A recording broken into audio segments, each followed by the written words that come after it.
আপনার ঘটনা শুনে আসি, যে ঘটনা নিয়ে সবাই অপেক্ষা করছে আপনার কাছ থেকে শোনার জন্য। জি রাসেল ভাই, অনেকদিন রাজবাড়ির ঘটনা বলা হয় না। অনেকেই বলছিলেন রাজবাড়ির ঘটনা কবে আসবে, আবার কেউ কেউ বলছেন যে রাজবাড়িতে খালি ভূতের ঘটনাই ঘটে কিনা। আসলে এখানে শুধু রাজবাড়ির বিষয় আমি বলবো না, সেটা হচ্ছে যে সমস্ত মানে এলাকাগুলো একটা সময় মফস্বল ছিল, মানে জেলা শহর পরে হয়েছে, মফস্বল ছিল, অনেক ঝোপঝাড় ছিল, অনেক গাছপালা জঙ্গল ছিল। সাধারণত এই এলাকাগুলোতে ভয়ের ঘটনা আপনি অসংখ্য পাবেন। এটা শুধু রাজবাড়ি বলে কোনো কথা না, এটা বাংলাদেশের অনেক জায়গাতেই আপনি এটা পাবেন।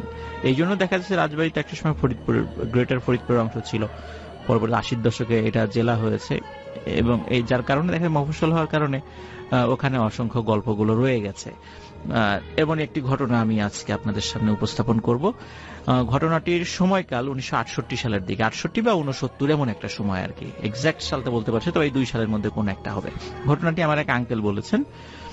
ঘটনাটি যার সঙ্গে ঘটেছিল ওনার নাম হচ্ছে সনাতন ডাক্তার, ওনার নাম হচ্ছে সনাতন দা, তো সবাই তাকে সনাতন ডাক্তার নামে চিনতেন আর কি। আজকে রাজবাড়ী যে মাছ বাজার রয়েছে, মাছ বাজার মেইন যে বাজারটা রাজবাড়ী জেলা সদরের, তো ওই মাছ বাজারের ঠিক কাছেই একটা ছোট্ট টিনের একটা দোকান ছিল, মানে একটা ডিসপেন্সারি, হোমিওপ্যাথির একটা ডিসপেন্সারি ছিল। তো উনি এটা চালাতেন। আসলে ডাক্তার হিসাবে ওনার তেমন কোনো খ্যাতি ছিল না, রোগী টুগী খুব বেশি উনি পেতেন না, তবে ভালো মানুষ হিসাবে ওনার একটা বিশেষ খ্যাতি ছিল। সৎ, পরোপকারী, সহজ সরল মানুষ হিসাবে এবং নিরেট ভদ্রলোক বলতে যেটা বোঝায়, উনি তেমনই একজন মানুষ ছিলেন সনাতন ডাক্তার। তো কিন্তু রোগী ওরকম পেতেন না, ওরকম পরিচিত উনি ছিলেন না। টুকটাক আসতেন, ওনার বাড়ি ছিল রাজবাড়ির কুঠিপাচুরিয়া গ্রামে। তো ওনার একটা বাইসাইকেল ছিল, প্রতিদিন উনি আসতেন, এই প্রায় 10-12 কিলোমিটার পথ পাড়ি দিয়ে উনি আসতেন। আবার মাগরিবের পরপরই, কারণ তখনকার সময় কিন্তু এদিকে ইলেকট্রিসিটি অতটা ছিল না, থাকলেও খুব আর কি, ওই সময় সে মুক্তিযুদ্ধের আগে, তো এই জন্য সন্ধ্যার পরে মানুষজন ওই সময় থাকতো না ওইদিকে, এই জন্য উনি বাড়ি চলে যেতেন সাইকেল নিয়ে।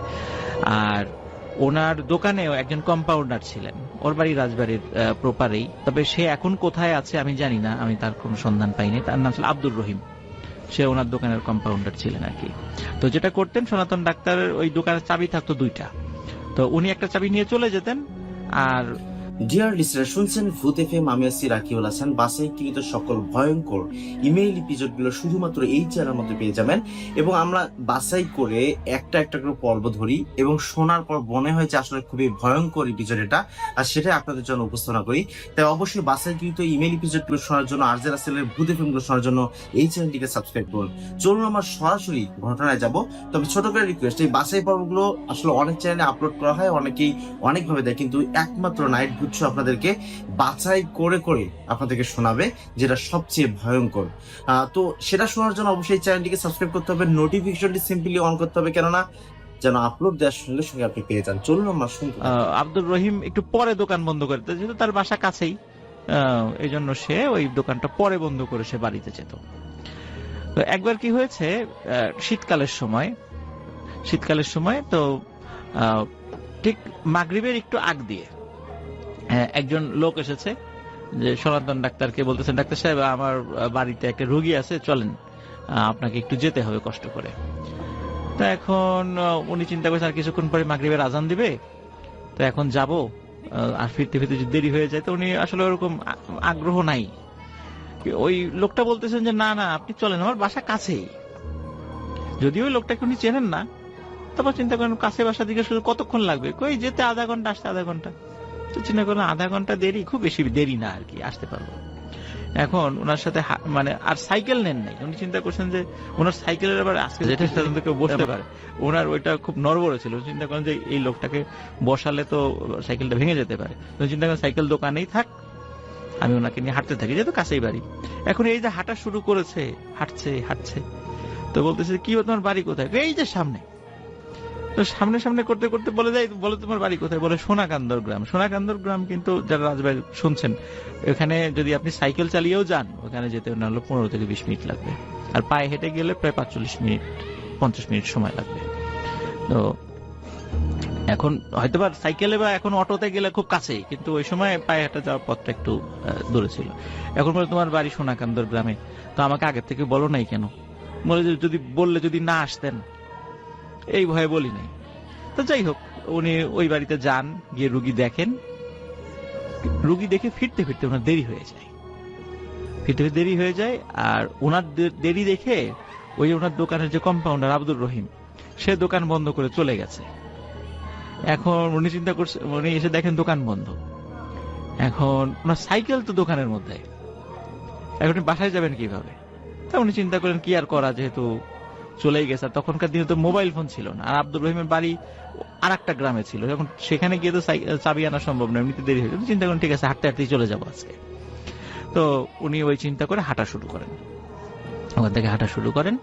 তো আজকে আমি ওই রাসেল ভাই ওই যে লোকোশেডের যে গল্পটা আমি সাধারণত বলি, ওই লোকোশেড দিয়ে হাঁটা শুরু করছেন। কিন্তু মজার বিষয় হচ্ছে, লোকোশেড কিন্তু তখন হন্টেড ছিল না। লোকোশেড হন্টেড হয়েছে 1971 সালের পরে, কারণ ওই জায়গাতে তো অনেক গণহত্যা হয়েছে, এখনো কিন্তু ওখানে বধ্যভূমি আছে। তো যার কারণে ওই ঘটনাটা 1971 সালের আগে, তো তখন ওই জায়গাটা হন্টেড ছিল না। যার কারণে উনি যখন লোকোশেড পার হয়ে দিকে চলে যাচ্ছেন, কোনো ঘটনা ওনার সাথে ঘটে নাই।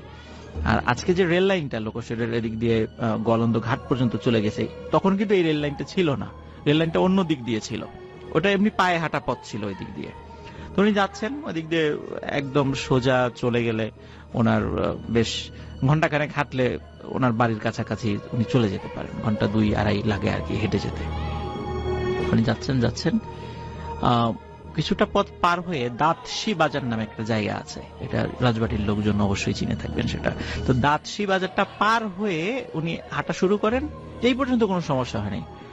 তো ওনার হাতে কিন্তু ভাইয়া একটা মানে টর্চ লাইট থাকতো সব সময়, যেহেতু উনি রাত্রে চলাফেরা করতেন, টর্চ লাইট থাকতো। তো টর্চ লাইট মানে জ্বালিয়ে উনি যাচ্ছেন। হঠাৎ ওনার মানে পথের সামনে মানে একটা মাঝারি আকৃতির একটা বিড়াল সামনে পড়ে। বিড়াল, তো বিড়ালটি ওনার পথ আগলে দাঁড়িয়ে আছে, বিড়ালটি সরে না, এবং উনি বিড়ালটিকে সাইড কেটে চলে যাওয়ার চেষ্টা করলো, বিড়ালটি আবার সামনে চলে আসে। তো উনি রাসেল ভাই উনি ডাক্তার মানুষ ছিলেন, তো বিজ্ঞান মনস্ক ছিলেন। উনি এসব জিন ভূত প্রেত এগুলো আবার বিশ্বাস করতেন না, আর ওনার সাথে কখনো কোনো ঘটনা ঘটেও নেই। স্বাভাবিকভাবে ওনার বিশ্বাস করার আসলে কথাও না, এরকম একটা মেন্টালিটি ওনার ছিল যে এগুলা সব মনের ভুল আর কি। বিড়াল যেহেতু সামনে এসেছে, তো উনি এই বিড়ালটিকে সরিয়ে দেওয়ার চেষ্টা করছিলেন। তো বিড়ালটি সরে না, উনি যেদিক দিয়ে যাওয়ার চেষ্টা করে বিড়ালটি বারবার পথ আগলে দাঁড়ানোর চেষ্টা করছে। তো একটা পর্যায়ে বিড়ালটিকে উনি মানে একটা লাঠি নিয়ে ধাওয়া করেন। তো বিড়ালটি একটু সাইডে সরে যায় ভয় পেয়ে, আবার উনি হাঁটা শুরু করেন। এরপরে বিড়ালটি কি ওনার পা জড়িয়ে ধরছে বারবার, কিছুতেই মানে যেতে দিতে যাচ্ছে না সামনের দিকে। তো উনি আরো বিরক্ত হয়ে মানে পা ঝাড়ি দিয়ে বিড়ালটিকে দূরে ফেলে দেন। এরপরে দেখেন বিড়ালটি হেঁটে কোন দিক দিয়ে চলে গেল, আর তাকে ওই বিড়ালটিকে আর দেখেনি। উনি সামনে হাঁটা শুরু করেন। এরকম 15-20 মিনিট হাঁটার পরে হঠাৎ দেখে যে একজন মহিলা, দূর থেকে দেখছেন একজন মহিলা সামনে সাদা কাপড় দিয়ে কিছু একটা ঢেকে রেখেছে আর কান্নাকাটি করছে, নাকি সুরে কান্নাকাটি করছে। তো উনি যত কাছে যাচ্ছেন মানে ভয়াবহ রকমের দুর্গন্ধ ওনার নাকে আসছে, মানে এত দুর্গন্ধ যে শেষ পর্যন্ত নাকে মানে কাপড় দিয়ে সামনে গেছেন। যে বলছেন এই কি হয়েছে, আপনি কাঁদছেন কেন? তো উনি বলছেন যে আমার ছেলে মারা গেছে। তো বলছে ছেলে মারা গেছে, তো এটা কি আপনার ছেলে? বলে হ্যাঁ ছেলে। তো কখন মারা গেছে? বলে আজ সকালে মারা গেছে। তখন উনি বলছেন যে দেখি তো আপনার ছেলের লাশটা দেখি তো। ওই মহিলা ওই কাপড়টা সরান, তো দেখেন যে লাশটা মানে একটা পা ওই মাটিতেই আটকে গেছে, মানে কি বলবো মানে প্যারালাইজড হয়ে যাওয়ার মতো অবস্থা। তারপর উনি অনেক চেষ্টা করে কষ্ট করতে করতে করতে করতে ব্রিজের উপর ওঠেন। ব্রিজে ওঠার পরে উনি যখন নামতে যাবেন, নামার পথটা তো রাসেল ভাই একটু ঢালু, নামতে যাওয়ার সময় উনি ওই হুমড়ি খেয়ে পড়ে যান সামনে। উনি যখন পড়ে যান, ওনার হাতে কিন্তু টর্চ লাইট ছিল, তখনও হাতে টর্চ লাইটটা ধরা। তো উনি তখন সামনের থেকে যখন মাটির সাথে পড়ে গেছেন সামনে, উনি খেয়াল করছেন সামনে থেকে কি যেন একটা আসছে, দুইটা জিনিস। উনি চাঁদের আলোতে যতটুকু বুঝতে পেরেছেন বড় আকৃতির দুইটা কাকড়া, কিন্তু রাসেল ভাই উনি যখন টর্চ লাইট জ্বালিয়েছেন তখন দেখে এই যে কবজি থেকে নিচে যে আমাদের মানে হাতের পাঞ্জা সহ 5 আঙ্গুল, যেটা এই আঙ্গুল 5 আঙ্গুল দিয়ে কি 2টা হাত জাস্ট হাতের কবজির নিচের অংশ সামনের দিকে এগিয়ে আসছে। উনি টর্চ লাইট জ্বালিয়ে দেখেছেন। তখন উনি ভয় পেয়েছেন, কিরে এই হাত কিভাবে আসলো? হাতের কবজির নিচের অংশ আছে কিন্তু বডিটা নাই। তখন আরেকটা বিষয় যে ওই যে লাশের যে একটা বিকট গন্ধ উনি পেয়েছিলেন না, ওই গন্ধ তো ক্রমশ ওনার কাছে আসছে। উনি তখন চিন্তা করেন যে আমি একটু আগে একটা লাশ দেখে আসছি, হাতের কবজি ছিল না, 2 হাতের 2 কবজির নিচের অংশ ছিল না, লাশটা ছিল মানে পচে যাওয়া লাশ, মানে খুব দুর্গন্ধ ছিল। মনে হচ্ছে যে ওই যে 2টা হাত এগিয়ে আসছে, ওই হাতের দেখে উনি দূর থেকেই বুঝতে পেরেছেন যে এই হাতটা ঠিক ওই যে পচে যাওয়া হাতের মতো এবং খুব দুর্গন্ধ হচ্ছে। উনি ওই সময় হচ্ছে ভয় পান এবং উনি মানে সমস্ত শরীরের সমস্ত শক্তি সঞ্চয় করে উঠে দাঁড়িয়ে মানে উনি যখন সামনের দিকে যাবেন, তো পিছন দিকে যাওয়ার সুযোগ নেই, সামনের দিকে ওনার বাড়ি, সামনের দিকে যাচ্ছেন, ওই হাতগুলো মানে বারবার ওনার সামনে এসে ওনার পথ আগলে দাঁড়াচ্ছেন। তারপরও যখন উনি ওই হাতকে ওভারটেক করে চলে যাওয়ার চেষ্টা করেছেন তখন ওই 2টা হাত ওনার পা চেপে ধরেছিল। এরপর উনি মানে ওনার ধর্মের যে মন্ত্র আছে, শ্লোক আছে, সেগুলো উচ্চস্বরে পাঠ করতে থাকেন আর সৃষ্টিকর্তার নাম জপতে থাকেন। এটা করতে করতে উনি মানে সমস্ত শরীরের শক্তি দিয়ে উনি দৌড়ানো শুরু করেন। ওই হাত যে কোথায় গেছে কি হয়েছে উনি আর বলতে পারেন না, হ্যাঁ, আর ছিল না তার সাথে। কিছুদূর সামনে গিয়ে একটা মানুষের সাথে উনি ধাক্কা খান। তো ধাক্কা খান যখন, তখন ওই লোকটা বলে ওঠে, এই আপনি চোখে দেখেন না? তখন বলে, আরে রহিম তুই এখানে কি করিস? বলে, ও দাদা আপনি, আপনার দেরি দেখে আমি দোকান বন্ধ করে দিছি। তো চিন্তা করলাম যে আমার তো আবার আগামীকালকে একটা জরুরি কাজ আছে, দোকানে তো আসতে পারবো না। তো চিন্তা করলাম যে আপনার কাছে তো চাবি নাই, তো আপনার বাড়িতে এসে চাবিটা দিয়ে যাই। তো এই জন্য আমি আপনার বাসার আসার চেষ্টা করতেছিলাম, মানে আসছিলাম আর কি। তো তুই সাইকেল নিয়ে আসিস নাই কেন, হেঁটে হেঁটে আসছিস কেন? ও বলে যে আমি সাইকেল ভালো চালাইতে পারি না। এই কথাটা শুনে ওনার একটা অবাক লাগে, কিন্তু আব্দুর রহিম কিন্তু খুব ভালোই সাইকেল চালাইতে পারতো, কিন্তু ও বলছে যে আমি ভালো সাইকেল চালাইতে পারি না। তো আচ্ছা ঠিক আছে আসছি যখন, চল এই যে একটু আগে এই ঘটনা ঘটছে। তখন আব্দুর রহিম বলছে যে যাক আল্লাহ বাঁচিয়ে দিয়েছেন আপনাকে, কোনো বিপদ আপদ হয় নাই, রাতের বেলা চলাফেরার ক্ষেত্রে একটু সতর্ক থাকবেন। এই কথা বলে মানে আব্দুর রহিমের সাথে বিভিন্ন গল্প টল্প করতে করতে ওনার বাড়ির কাছে চলে আসে। তখন সনাতন ডাক্তার উনি বলতেছেন যে রহিম চল বাড়িতে চল, তোর দিদি রান্না বাড়া করছে, একবার খাওয়া দাওয়া কর, আজকে থেকে যা, অনেক রাত হয়ে গেছে। তো বলে না না আমার আগামীকালকে কাজ আছে, আমি থাকতে পারবো না, আমি বাড়িতে যাব না, আপনি যান, এই চাবিটা রাখেন, দোকানের চাবি, আমি চলে গেলাম। বলে না তা কি হয় নাকি, বাড়িতে যাবি না কেন? কিছুতেই সে বাড়িতে ঢোকে না। তো যখন উনি চিন্তা করেন যে এত রিকোয়েস্ট করলাম যেতে চাচ্ছে না, উনিও একটু বিরক্ত হন, মন খারাপ করেন, এত রিকোয়েস্ট করা যাচ্ছে না, তো ঠিক আছে তাকে বিদায় দিয়ে দেন, সেও চলে যায়।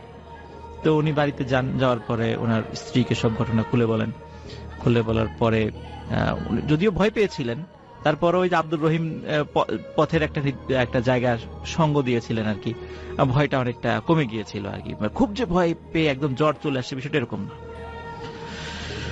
পরের দিন উনি দোকানে গেছেন, ওনার যে ডিসপেন্সারি সেখানে গেছেন, যার পর দেখে আব্দুর রহিম দোকান খুলে বসে আছে। কিরে আব্দুর রহিম তুই না বললি যে কালকে মানে আজকে আসবি না? বলে যে আপনাকে আমি কখন বললাম আজকে আসবো না, আপনার সাথে তো আমার দেখাই হয়নি। তখন উনি বলছে কি বলিস দেখা হয়নি, কালকে রাত্রে না তোর সাথে আমার ধাক্কা লাগলো, তারপর গল্প করতে করতে গেলাম, তুই আমাকে দোকানে চাবি দিলে, এই যে চাবি, এই যে আমি চাবি সাথে নিয়ে আসছি। বলে আরে এই চাবি আপনি পেলেন কোথায়? আমি তো এই চাবি কালকে দোকানে রেখে চলে গেছি, আপনার দেরি দেখে দোকান টোকান তালা মেরে চলে গেছি, চাবি তো দোকানের মধ্যেই ছিল, চাবি আপনি পেলেন কোথায়? চাবি তো আমি আপনাকে দেই নাই, আর আমি তো দোকান তালা মেরে আমি তো বাড়িতে চলে গেছি।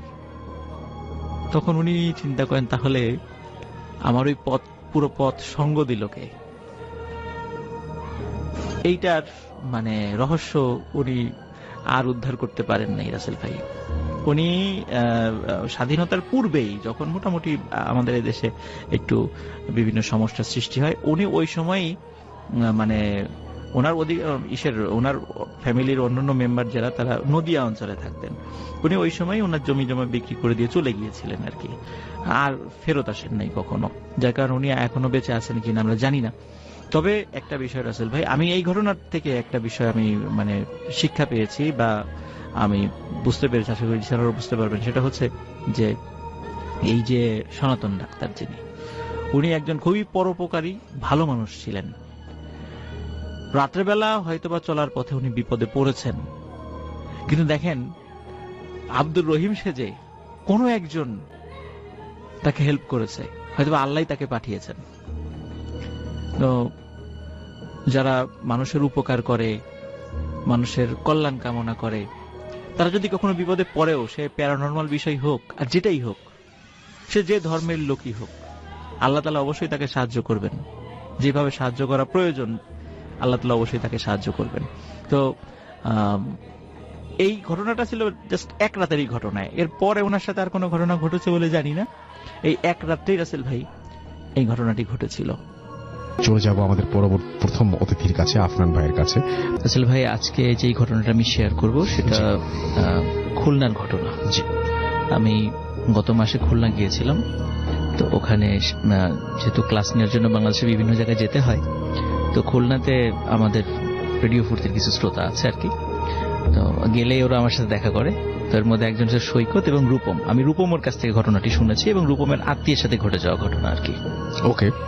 তো ঘটনাটির স্থান রাসেল ভাইয়া খুলনার বয়রা বাজার, বয়রা নামক একটা জায়গা আছে, যারা খুলনায় যারা থাকেন তারা সেই জায়গাটা সম্পর্কে পরিচিত অবশ্যই। তো ওই বয়রা বাজার থেকে একটু ভিতরে একটি জমিদার বাড়ি আছে, স্থানীয়রা সেটাকে মল্লিক বাড়ি হিসাবে চেনে। তো ওই বাড়িটার মানে আমি ওখানে যাই নাই, কিন্তু ওইখানে ও যেভাবে বলেছে, রূপম যেভাবে বলেছে সেভাবে আমি বর্ণনা করছি যে ওই বাড়িটার পাশে বিশাল বাগান রয়েছে। একটা সময় সেখানে অনেক কিছু ছিল। এই বাগানেও এখন তো খুব শুনশান নীরবতা থাকে। এই বাগান কেন্দ্রিক অসংখ্য ঘটনা রয়েছে আর কি। আর ওই বাড়িটা কেন্দ্রিক আছে রাসেল ভাই, সেই ঘটনাটা আমি শেয়ার করব এখন আর কি।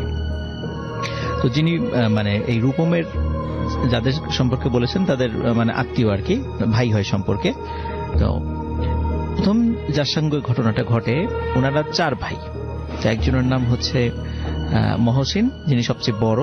মেজজনের নাম হচ্ছে মাসুম, সেজজনের নাম হলো মামুন, এবং সবার ছোট যিনি নাম হলো মোহাম্মদ আলী। 4 ভাই ওনারা। তো ফার্স্ট যিনি মহসিন, যার নাম ছিল, ওর বয়স তখন ছিল 27 কিংবা 28 বছর। ঘটনাটি শুরু কিন্তু 1996-97 সালের দিকে। 27 বা 28 বছর ওনার বয়স ছিল। হঠাৎ মানে এমনিতেও তো ওনাদের ওই জমিদার বাড়িতে বিভিন্ন ছোটখাটো সমস্যা দেখে ওনারা অভ্যস্ত ছিলেন। বিশেষ করে ওই বাগানের ওই সাইডটাতে মাঝে মাঝে রাতের বেলা অনেক আলো দেখতেন, ওরা দেখে আসলে ওনারা অভ্যস্ত ছিলেন। কিন্তু নতুন করে কিছু সমস্যার সূত্রপাত ঘটে। যেমন হঠাৎ রাতের বেলা ওনার মনে হতো ছাদের উপরে ওই যে আমরা যখন ওই যে বুলডোজার যেটা চলে রাস্তায়, অনেক সময় ভয়ঙ্কর শব্দ শুনি বুলডোজার চলে, মনে হতো মানে ছাদের উপর দিয়ে বুলডোজার চলছে, মানে এরকম শব্দ হতো এবং খুব ধূপধাপ শব্দ হতো।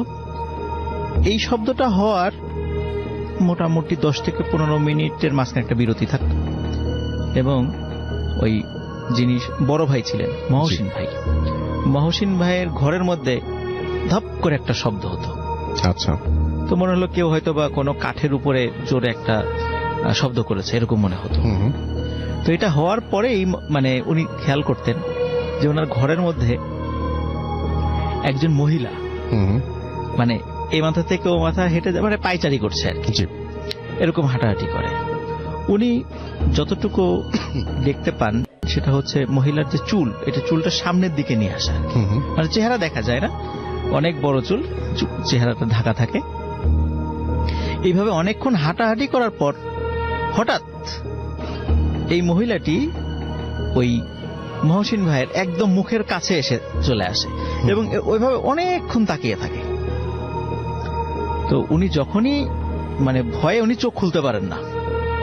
এবং এই ঘটনাটা প্রথম দিন যখন ঘটে, ওনার তো মানে বুঝতেই পারছেন যে খুব ভয়ঙ্কর অবস্থা হয়ে যায়। উনি পরিবারের সাথে কথা বলেন যে এরকম উনি ঘটনা দেখেছেন। পরিবার থেকে প্রথম দিকে বলে এটা হয়তো বা মনের ভুল হতে পারে, এটা হয়তো বা তুমি দুঃস্বপ্ন দেখেছো, এরকম বলে আর কি। কিন্তু না রাসেল ভাই, প্রতিদিন এই ঘটনা ঘটতে থাকে। যখন এই ঘটনা প্রতিদিন ঘটতে থাকলো তখন ওনারা স্থানীয় যত মানে কবিরাজ আছেন যারা এই রিলেটেড ট্রিটমেন্ট গুলো করেন, প্যারানর্মাল এক্সপার্ট যারা আছেন তাদেরকে ডেকে নিয়ে এই ট্রিটমেন্ট গুলো করানোর চেষ্টা করে, কিন্তু ফলাফল আলটিমেটলি জিরো। প্রতিদিন একই ঘটনা ঘটছে। এরকম ঠিক রাতের বেলা মধ্যরাত্রে বা রাত্রের শেষ দিকে আজানের আগে হঠাৎ ধাপ করে একটা শব্দ হয় ঘরের মধ্যে। প্রথম দিকে হলো ছাদে ওই শব্দটা হয়, এর খানিকক্ষণ পরে এই ঘরের মধ্যে ধপ করে শব্দ, তারপর এই যে হাঁটাহাঁটি শুরু হয় এবং হাঁটাহাঁটার এক পর্যায়ে হঠাৎ মুখের সামনে চলে আসে ওই অবয়বটা এবং আচ্ছা। অনেকক্ষণ তাকিয়ে থাকে, অনেকক্ষণ একভাবে কোনো নড়াচড়া নেই, মনে হয় যে স্ট্যাচুর মতো, মূর্তির মতো অনেকক্ষণ তাকিয়ে থাকে। তো আসলে এই সমস্যার থেকে সমাধান পাওয়ার দরকার। তখন ওনারা বাবা মা সিদ্ধান্ত নিলেন যে এনাকে মানে মহসিন ভাইকে বিয়ে দিয়ে দিবেন। তো মহসিন ভাইকে বিয়ে দিয়ে দিলেন। তো অদ্ভুত ব্যাপার, রাসেল ভাই বিয়ের পরে ওনার সাথে এই ধরনের কোনো ঘটনা ঘটেনি। তো সবাই ধারণা করেছিল যে সমস্যা সলভ হয়ে গেছে, কিন্তু সমস্যার আসলে সূত্রপাত ছিল এখানে। এই ঘটনা যখন মহসিন ভাইয়ের সাথে ঘটনা শেষ হয়ে গেল, তখন ওনার ইমিডিয়েট যিনি ছোট মানে মাসুম ভাইয়ের সাথে ঘটনা ঘটা শুরু। আচ্ছা, ঠিক একই ঘটনা। তো মাসুম ভাই ছিল ভয়ঙ্কর টাইপের ভীতু প্রকৃতির লোক। তো ওনার থেকে বয়স 2-3 বছরের ছোট ছিল, জি, মানে মহসিন ভাই থেকে। তখন এই একই ঘটনা ঘটছে এবং উনি আর এটা সহ্য করতে পারতেন না। মহসিন ভাই তো তাও কিছুদিন সহ্য করেছিলেন, উনি কিছুদিন সহ্য করতেন। রাত্রেবেলা খুব চিৎকার চেঁচামেচি করতেন, খুবই মানে ওনার শারীরিক অবস্থাও খুব খারাপ হয়ে গেল, মানে খুবই বাজে অবস্থা। তখন পরিবার থেকে চিন্তা করলেন যে যেহেতু মহসিন ভাইকে বিয়ে দেওয়ার পরে সমস্যাটা হয় নাই, তাহলে ওনাকেও যেহেতু বয়স ওনার থেকে 2-3 বছর কম, সুতরাং বিয়ে দেওয়া যাবে, তাকেও বিবাহ দিয়ে দেওয়া হয়। অদ্ভুত ব্যাপার আসলে বিয়ের পরে কিন্তু তার সাথে এই সমস্যাটা আর ঘটে নাই। আচ্ছা, সবাই চিন্তা করছে আচ্ছা ঠিক আছে, তাহলে সমস্যা হয়তো বা সমাধান হলো। কিন্তু রাসেল ভাই এই সমস্যাটা আবার পর্যায়ে ভর করে তার ঠিক ইমিডিয়েট ছোট যে মামুন ভাইয়ের সাথে, তার সাথে একই ঘটনা। কিন্তু তারা যেহেতু মোটামুটি সর্বোচ্চ 2 বছরের বা সর্বোচ্চ 3 বছরের ব্যবধান ছিল তাদের বয়সের, তাকেও এই সমস্যা থেকে মানে যেহেতু দেখা গেল দুইজনের একইভাবে সমস্যার সমাধান হয়েছে, তো তাকেও বিয়ে দেওয়া হয় এবং তার সাথেও এই সমস্যাটা থাকে না। আচ্ছা, কিন্তু রাসেল ভাই এই 3 জনের যখন বিয়ে হয়, সবার যে ছোট ভাই তার বয়স ছিল 12 কি 13 বছর, তখন এর সাথে এই ঘটনা ঘটা শুরু করে। এখন আচ্ছা। স্বাভাবিকভাবে যেই প্রক্রিয়ায় 3 ভাইয়ের সমস্যাটা সমাধান হয়েছে, সে তো ছিলেন নাবালক ছেলে, তাকে তো বিবাহ দেওয়া যাচ্ছিল না। এখন প্রতিনিয়ত তার সাথে ঘটনা ঘটা শুরু করেছে এবং অন্য 3 ভাইয়ের সাথে যে ঘটনাটা ঘটা শুরু করেছিল এর বেলায় ঘটে তার উল্টাটা। এর কি হয়, যিনি মোহাম্মদ আলী ভাই, যিনি এখন হয়তো শুনছেন আজকের ঘটনা আর কি, তো উনি প্রথম দিকে যেহেতু বড় 3 ভাইয়ের সাথে ঘটনাটা ঘটছিল, উনি ছোট মানুষ ছিলেন, তো প্রথম দিকে চিন্তা করে ইস আমার সাথে যদি ঘটনাটা ঘটতো, উনি মানে এটা খুব এক্সাইটেড ছিলেন। আচ্ছা, তো সত্যি যখন ওনার সাথে ঘটনাটা ঘটা শুরু করলো, উনি কিন্তু রাসেল ভাই ভয় পান নাই। আচ্ছা, উনি একদম বিষয়টা স্বাভাবিকভাবে নিয়েছেন এবং শুধু তাই না, উনি রাতের বেলা মানে ওনার ভাষ্য অনুযায়ী উনি রাতের বেলা অপেক্ষা করতেন যে কখন ওই ধপ করে শব্দটা হবে, ঘরের মধ্যে আসবেন এবং হাঁটাহাঁটি করবে এবং তার দিকে তাকিয়ে থাকবে। আচ্ছা, কিন্তু ওই অন্ধকার ঘরে শুধু ডিম লাইট জ্বালানো থাকতো, তো ওই মহিলার চেহারাটা দেখতে পারতেন না। এইভাবে কিন্তু রাসেল ভাই বহু বছর কেটে যায় যে প্রতিদিন। তো তখন যে প্রবলেমটা হয় যে মাসুম ভাই মানে ওই মোহাম্মদ আলী ভাইয়ের সাথে ঘটনা ঘটে থাকে, যখন ওনার বিবাহের বয়স হয়ে যায়, কোন পরিবার থেকে বিবাহ দিতে চায়, কিন্তু উনি নিজেই আর বিয়ে করতে চায় না, যে না আমি বিয়ে করবো না, বিয়ে করলে হয়তো বা আমি এই দৃশ্যটা দেখতে পারবো না, এইভাবে প্রতিদিন আমার সাথে দেখা করে আমি এটাই করতে, মানে ওনার সাথে একটা ভালোবাসার সম্পর্ক হয়ে গেছে আর কি, এরকম একটা অবস্থা। তো একদিন রাসেল ভাই মোহাম্মদ আলী ভাই যেটা করে বসেন আর কি, মানে বেশি সাহস মানে দেখাতে গিয়ে যে ঝামেলাটা বাধায় ফেলেন, সেটা হলো ওই প্রতিনিয়ত যখন ওই কিছুক্ষণ হাঁটাহাঁটি করার পরে যখন একভাবে এসে তাকিয়ে থাকে, ওই দিন মোহাম্মদ আলী ভাই উনি চিন্তা করেছেন যে এর চেহারা তো আমি এত বছরে দেখলাম না, 10-12 বছর হয়ে গেল, আজ তো আমি তো চেহারা দেখলাম না, আজকে চেহারাটা আমি দেখবো, এর চেহারাটা কেমন। তখন যখনই ওই মুখটা সামনে নিয়ে এসেছে, আসার সাথে সাথে মোহাম্মদ আলী ভাই কি করেছে, উনি হাতটা বাড়িয়ে খপ করে তার চেহারায় হাত দিয়েছে। আচ্ছা, যে চেহারাটা কেমন, এবং সে কথা বলেছে। রাসেল ভাই একটা বিষয়, এই মহিলা যিনি আসেন ইনি কিন্তু কারোর সাথে কখনো কথা বলে না, কখনো এই 10-12 বছর আসছে কখনো তার সাথে কথা বলে নাই। তো উনি খপ করে তার মুখে হাত দিয়ে বসেন। চুলের সামনে তো চুল থাকে, দুইটা মুখ করে হাত দিয়ে মুখটা চেপে ধরেন আর কি। তো মোহাম্মদ আলী ভাইয়ের ভাষ্য অনুযায়ী উনি যখন মুখটা চেপে ধরেছেন তখন ওনার কাছে মনে হয়েছে যে মানে 100 বছরের উপরে যে বয়স্ক লোকের চামড়া যেভাবে ঝুলে পড়ে, খসখসে হয়ে যায়, ঠিক এবং খুব শক্ত টাইপের একটা চেহারায় উনি হাত দিয়েছেন, এরকম মনে হয়েছে। এবং যখন উনি হাত দিয়েছেন রাসেল ভাই, তখনই ওই ছায়ামূর্তিটি অদৃশ্য হয়ে যায়। আচ্ছা, অদৃশ্য হয়ে যাওয়ার পর এরপরে বেশ কিছুদিন ওই বাসায় আর এই ধরনের ঘটনা ঘটে না। কিন্তু মোহাম্মদ আলী ভাই উনি মন থেকে চাইতেন যে সে আবার আসুক, কিন্তু বেশ কিছুদিন যাবত সেটা আর আসে না। পরবর্তীতে আবার আসা শুরু করে, কিন্তু মোহাম্মদ আলী ভাই আর কখনো সাহস করে ওই কাজটা করেন নাই, স্বাভাবিকভাবে আসে। তখন পরিবার থেকে চিন্তা করলো যে একে বিয়ে দিয়ে দেওয়া হোক, যখন উনি পরিণত বয়স হয়েছে তো তাকেও বিয়ে দেওয়া হয়। কিন্তু রাসেল ভাই বিয়ের পরে কিন্তু অন্য 3 ভাইয়ের যেভাবে সমস্যাটা হয় নাই, ওনার বেলায় কিন্তু এই সমস্যাটা রয়ে গিয়েছিল অনেকদিন এরকম ছিল। পরবর্তীতে বেশ বিয়ের যখন ওনার বাচ্চা কাচ্চা হয়েছে, তারপরে এই সমস্যাটা চলে গেছে। এখন রাসেল ভাই ওই বাসায় যেই ঘটনাটি ঘটে, এখন পর্যন্ত ওই ছায়ামূর্তিকে কেউ দেখে না। এখন পর্যন্ত ওই বাড়িতে কোনো পুরুষ লোক ওইভাবে নাই, ওই ছায়ামূর্তিকে কেউ দেখে না। কিন্তু ওই ছাদের উপর ওই শব্দগুলো, এবং রাতের বেলা ঘরের মধ্যে ওই ধপ করে একটা শব্দ, এটা সবাই শোনে এখন পর্যন্ত। এবং কিন্তু এখন পর্যন্ত ওই ছায়ামূর্তিকে মানে কারোর সামনে এখন পর্যন্ত আসে না, কিন্তু ভবিষ্যতে আসবে কিনা এখনো কিন্তু আমরা জানি না। আমার পরিবার থেকে বলছে যে হয়তো ভবিষ্যতে আমাদের পরিবারের আরো কারোর সাথে এই ঘটনাটি ঘটতে পারে। কিন্তু স্টিল নাও বেশ এই ঘটনাটির এন্ডিং হয় রাসেল ভাই 2015 সালে। 96 সাল থেকে শুরু, 2015 সালে ঘটনাটা মানে আপাতত এন্ডিং, হয়তো বা ভবিষ্যতে আবার ঘটতে পারে। আর ওনার বাড়িটা স্পেশালি মানে অত্র অঞ্চলে মল্লিক বাড়ি হিসেবে পরিচিত, এবং ওই জায়গাটা যে ভয়ঙ্কর এটা মোটামুটি সবাই জানেন। আর রূপম ভাই ওনাদেরই আত্মীয়, এবং আত্মীয়ের মাধ্যম দিয়েই ঘটনাটি আজকে সংগ্রহ করেছি। এটা ছিল ফার্স্ট স্টোরি। হাফেজ মাহিউদ্দিন ভাইকে দিয়ে শুরু করি। মাহিউদ্দিন ভাই, আসসালামু আলাইকুম, কেমন আছেন? ওয়ালাইকুম আসসালাম, আলহামদুলিল্লাহ বেশ ভালো আছি। জি, আপনি গত সপ্তাহে এসেছিলেন এবং আপনার একটা ঘটনার কিছু অংশ বলেছিলেন, এবং বলেছিলেন যে তারপরে আপনি সেখানে যাবেন এবং সেখানকার আপডেট আমাদেরকে জানাবেন আজকে। সেটা একটু আমাদের একটু প্লিজ জানান। তো গত শনিবার আমার যাওয়ার কথা ছিল, সেখানে আমি শনিবার যেতে পারিনি, সেখানে আমি রবিবার যাওয়া হয়। জি, কিন্তু ভয়ঙ্কর যে সমস্ত ঘটনা শুক্রবার থেকে শুরু হয়ে যায় শান্তার সাথে। জি, শুক্রবার রাত সেখানে যে সমস্ত দুর্ঘটনাগুলো ঘটে সেটা আমাদেরকে যে বলা হয় আমাকে, সেটা হচ্ছে গত শুক্রবার রাত 2টা বা 2:30টার দিকে ওনার শান্তার সাথে থাকতে অনেকেই ভয় পাইতেছিল। তো ওনার সাথে ওনার ফুপি থাকতো, সেই শুক্রবার রাতে তার সাথে তার ফুপি ছিল। তো রাত 2টা 2:30টার দিকে নাকি তার পুরো ঘরটাতে সুগন্ধি চালের খুশবুতে ভরে গেছিল। তো মানে সেই সুগন্ধি চালের গ্রানটা খুব কম ছিল, পরে নাকি আস্তে আস্তে আস্তে আস্তে পুরো ঘর ছড়িয়ে গেছে সুগন্ধি চালের খুশবুটা। তো ওনার ফুপি বলতেছে এই এখন এত সুগন্ধি চাল অর্থাৎ পোলাওয়ার চালের গ্রান গুলো আসতেছে কোত্থেকে। তো উনি উঠলো, বাতিটা জ্বালালো। যখন বাতিটা জ্বালালো দেখলো সে যে জানালার পর্দার পেছানো, জানালার পর্দার সাথে একটা সাপ পেঁচিয়ে ছিল। সেই সাপটা জানালার সামনে পর্দার সাথে পেছানো ছিল। উনি তো দেখে একটা চিৎকার দেন। তো মানুষ আসার আগে দিয়ে সেই সাপটা চলে যায়। তখনই শান্তা তো ঘুমানো ছিল, কিন্তু শান্তা তখন খুব জোরে হাসতেছে, পরে আবার কান্না করতেছে। পরে সে একটা সময়তে সে উঠে চলে যেতেছিল, বাসার থেকে বের হতে যেতেছিল।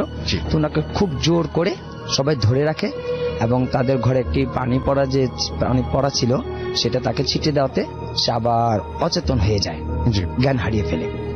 তো শুক্রবারটা ছিল এমন। এরপর শনিবার দিন ভর দুপুর বেলায় আরেকটা নাকি ঘটনা ঘটে। সেটা হচ্ছে আমার যাওয়ার কথা ছিল, আমি তো শনিবার যেতে পারিনি। তো শনিবার ভর দুপুর বেলায় যেটা ঘটনা ঘটে, সে শনিবার দিন সকালে উঠে গোসল করলো, খাওয়া দাওয়া সবই করলো। ঠিক ভর দুপুর বেলায় 12টা বা 12:30টার দিকে নাকি হঠাৎ করেই সে ঘরের থেকে জিনিসপত্র ভাঙচুর শুরু করে দিল। ঘরে কাছের জিনিসপত্রগুলো খুব ছুঁড়ে মারতে লাগলো, ভাঙচুর করতে লাগলো, এবং সে কান্না করতে লাগলো। তার ফুপি ছিল, তার ফুপি তার সাথে খুব বকাঝকা করতেছে, এমন কেন করো। তো ও তো আর এগুলো কিছু বলে না, সে একটু পর হাসে, একটু পর কান্না করে। তোর ফুপি আবার ওকে ধরে ওই কিছু দোয়া পড়ে যখনই ফু দিবে তখন ফুপিকে নাকি এমন জোর একটা চর মারে, তখন ফুপি তাকে এমনি আর কিছু করতে পারেনি, ফু দিতে পারেনি। কিন্তু শান্তা সেটা নাকি জানে না যে ওকে যে চর মারলো ফুপি, জি সে ফুপিকে খুব খুশি একটা চর মেরে দেয়। হুম হুম ফুপিও তখন সেখান থেকে বের হয়ে যায় এবং ভয় পাইয়ে যায়। সে শান্তার সাথে আর এখন কেউ থাকেনি। শনিবার রাত্রে, হুম হুম। শনিবার রাত্রেও ছিল একটা ভয়ঙ্কর। সেইখান হইতেছে ও যখন ঘুমিয়েছিল, তো মধ্যরাত্রে বেলায় এরকম গভীর 3টা-4টার দিকে নাকি ওয়াশরুম থেকে দেখা যাচ্ছে যে কল থেকে পানি অঝরে পড়তেছিল। হুম তো হুম। কে যেন বলতেছে যে ওয়াশরুমে পানি কে ছেড়ে রাখছে। শান্তা তো ও তো ঘুমিয়ে আছে। তো ঘরে যখন ওয়াশরুমে গেছে পানিটা দেখার জন্য যে কে কল ছেড়ে রাখছে বন্ধ করবে, সে যখন দরজাটা নাকি ওয়াশরুমের দরজাটা খুলছে, সেইখানেও নাকি যে ওনার চাচা হয় না কি যেন হয়, তাকেও সেখানে একটা চর মারে। তো সেই রাত্রিবেলাও তারা সবাই আতঙ্কে এবং খুব ভয়ে তারা সবাই মিলে দোয়া দুরূদ পড়তে থাকে। এবং সে শান্তার ঘরটা একমাত্র এখন সেদিন বন্ধই ছিল, ওকে একা রাখা হয়েছিল, সে ওইখানে আর কেউ থাকেনি ভয়ে। হুম হুম। রবিবার দিন আমি যখন গিয়েছি বিকেল বেলা সন্ধ্যার দিকে আর কি, আমি বসে সবাইকে বললাম ঠিক আছে আসেন। সবচেয়ে বড় ভয় ছিল যে আমি যখন গিয়ে ওকে ডাকছি শান্তারকে বসে, হুম। সে কোনো মতেই উঠবে না। সে হাসতেছে, সে আবারও বলতেছে আমাকে যে আপনি কেন আসেন বারবার, আমাকে ডিস্টার্ব না করলে কি আপনার সময় কোনো অসুবিধা হয় না, মানে আপনি কেন আমাকে অসুবিধা করেন বারবার এসে, হুম। আপনি কেন আসতে না বলেছি, আপনি জানার পরও আমাকে কেন এত বিরক্ত করতেছেন, আপনি চলে যান। তখন বললাম হ্যাঁ আমি তো চলে যাব, কিন্তু আমি আপনার সাথে কিছু কথা বলতে চাই। জি যে আপনার এরকম কতদিন ধরে চলবে, আপনার যে মানসিক সমস্যা হয়ে গেছে, আপনি এমন পাগলামি করতেছেন, সবাই ঘরের মধ্যে অসুস্থ হয়ে গেছে, সবাই নারাজ আপনার প্রতি, তো সবাইকে আপনি কিভাবে খুশি করাবেন আমাকে সেটা বলে দেন। তা আবার সে খুব হাসলো। পরবর্তীতে আমি যখন কোরআন থেকে কিছু তেলাওয়াত করি তখন আমার হাতের মধ্যে একটা আঁচড় পড়ে যায়। আমার এই হাতের মধ্যে আছে আঁচড়টা, সেই হাতের মধ্যে আমাকে একটা আঁচড় দেওয়া হয়। হুম হুম। দরজাটা ছিল বন্ধ, আমার আঁচড় দেওয়ার পরে দরজাটা ছিল বন্ধ, সেই দরজাটা এমন ভাবে জোরে খুলে যায় মানে বিকট শব্দে, জি এতে সবাই ভয় পেয়ে যায় জি প্রচন্ড ভাবে। পরবর্তীতে আমি ওনাকে জিজ্ঞেস করলাম এখন আপনার নামটা বলেন, কোথা থেকে আসছেন এবং আপনার নামটা আমাকে বলে দেন। সে বলেই না, সে চুপ করেই বসে আছে। পরবর্তীতে আমি বললাম দেখেন আমাকে নাম বলতে হবে এবং আপনি কোথা থেকে আসছেন কেন আসছেন সেটাও আমাকে বলে দেন। সবচেয়ে বড় বিষয় হচ্ছে আপনি ঘর থেকে হুম। সবাইকে মুক্তি দান, সবাইকে খুশি করান। সবাই খুব অসন্তুষ্টিতে আছে, পেরেশানিতে আছে, আপনি কষ্টই মেয়েটাকে আঘাত দিতে পারেন না, আপনি চলে যেতে পারেন। আচ্ছা। কোনো কথাই সে বলতেছিল না। পরবর্তীতে যখন আমি কোরআনে পাক থেকে তেলাওয়াত করে একটি ফু দেওয়া হয় তখন সেই শান্তা অজ্ঞান মানে জ্ঞান হারিয়ে ফেলে। জি কিছুক্ষণ পর বেশ আধা ঘন্টার পরে মতন সে উঠে বসে এই যে তার যা কিছু হয়েছে সে বলল যে কোনো কিছুই নাকি তার স্মরণ নেই। উনি যে বিক্রমপুর গিয়ে যে দাওয়াতে খেয়ে আসছিল জি ওইটাও নাকি তার মনে নেই। এই যে আসার পরে যে কি হয়েছে না সে নাকি কিছুই বলতে পারে না। পরবর্তীতে সে বলছে যে আমার এগুলো কিছু কষ্ট ছিল, আমার শরীর ভার ছিল, কেন এলোমেলো ছিল আমি কাউকে ঠিক মতন চিনতে পারিনি। তবে এই যে আমাদের এই কাজ যে সাপ জিনটা, হুম হুম। জিন সাপটা প্রচন্ড শক্তিশালী এবং ক্ষমতাধর ছিল, যা খুবই কষ্ট হয়েছে, যা আমিও আঘাত পেয়েছি। হুম। মানে এমন একটি খুব ভয়ঙ্কর জিনটা ছিল এটা। তা এখন ছাড়ানো হয়েছে, কিন্তু ও বলছে যে আমি আবারও দেখা করব, আমি আচ্ছা। আবারও আসব, হুম হুম। আমি আবার ওর সাথে দেখা করে যাব। তো আমি এটাও বলছি, উনি আমাকে বলছে যে যে পূর্ণিমা যখন হয় আর অমাবস্যা যখন হয় আমি ওই সময়তে দেখা করব, যদি সম্ভব হয় ওই সময়তে তাকে হেফাজত করে নিও। কিন্তু সে বলছে অমাবস্যা এবং পূর্ণিমায় আমি ওর সাথে দেখা করব। ওকে, এটাই ছিল ভাইয়া। Thank you so much. আমরা এখন যাচ্ছি আমাদের আফনান ভাইয়ের কাছে এবং তার কাছ থেকে আমরা সেকেন্ড যে ঘটনা তার সেটা শুনবো। আশা করছি আপনাদের ভালো লাগবে। ধন্যবাদ রাসেল ভাই দ্বিতীয়বার সুযোগ দেওয়ার জন্য। রাসেল ভাই এমনিতে সাধারণত সরাসরি ঘটনায় চলে যাই, জি তো আজকে আসলে আমি এখানে এসে সবার ঘটনা শুনে আমার এতটাই ভালো লাগছে যে আমি কোনো কোনো ঘটনা আসলে কমপ্লিমেন্ট না করে কিন্তু থাকতে পারছি না। আচ্ছা, জি বলেন। স্পেশালি ফার্স্টে যে আপুটা এসেছিলেন নরওয়ের অসলো থেকে, জি আমার এক বন্ধু আছে নরওয়ের অসলোতে থাকে। জি বছর দুয়েক আগে ও আমাকে একবার বলেছিল যে অস্ট্রেল নিস নামক একটা জায়গায় এরকম একটা জায়গা আছে যেখানে গেলে নাকি সুইসাইড করতে ইচ্ছা করে, বাট সেটা কি কোনো চার্চের ওখানে কিনা এরকম কিছু বলে নাই আমাকে। তো আমি ওকে বলেছিলাম যে ঠিক আছে আমাকে এরকম ঘটনা পেলে জানা, কিন্তু পরবর্তী ওর সাথে আমার যোগাযোগ করা সম্ভব হয় নাই। জি তো আমি তো জানতাম না আপু ঠিক ওই জায়গার ঘটনাটাই বললো। আমার পাশ থেকে যখন বলছিল জি আমি খুব মনোযোগ দিয়ে শুনছিলাম যে আসলে ওই এটা তো এরকম একটা কথা তো আগে আমাকে বলেছিল আমার এক বন্ধু। আর রাসেল ভাই, অনেকে বিশ্বাস করে না যে এরকম জায়গা থাকতে পারে। আমি এর আগেও কিন্তু অনেকদিন আগে একটা ঘটনা বলেছিলাম জাপানের ফুজিয়ামা শহরের। জি জাপানের ফুজিয়ামা শহর একটা জঙ্গল আছে, সবাই এটাকে সুইসাইড ফরেস্টই বলে। ওখানে কেউ গেলে ওখানে। হ্যালো বন্ধুরা, আজ আমি একটা অ্যাপ নিয়ে কথা বলতে চাই যার নাম 1x।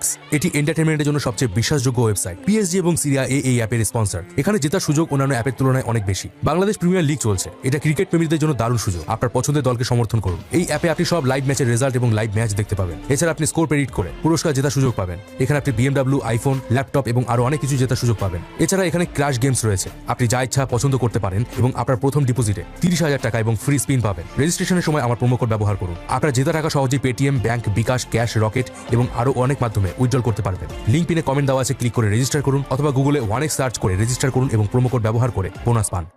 সবার ইচ্ছা করে যে সুইসাইড করবে, এবং যারা ওখান থেকে সুইসাইড করার অ্যাটেম্প্ট নেয় কিন্তু করতে পারে না, বেঁচে ফিরে আসে, ওরা কিন্তু বাকিটা জীবন মেন্টালি ডিসেবল হয়ে থাকে।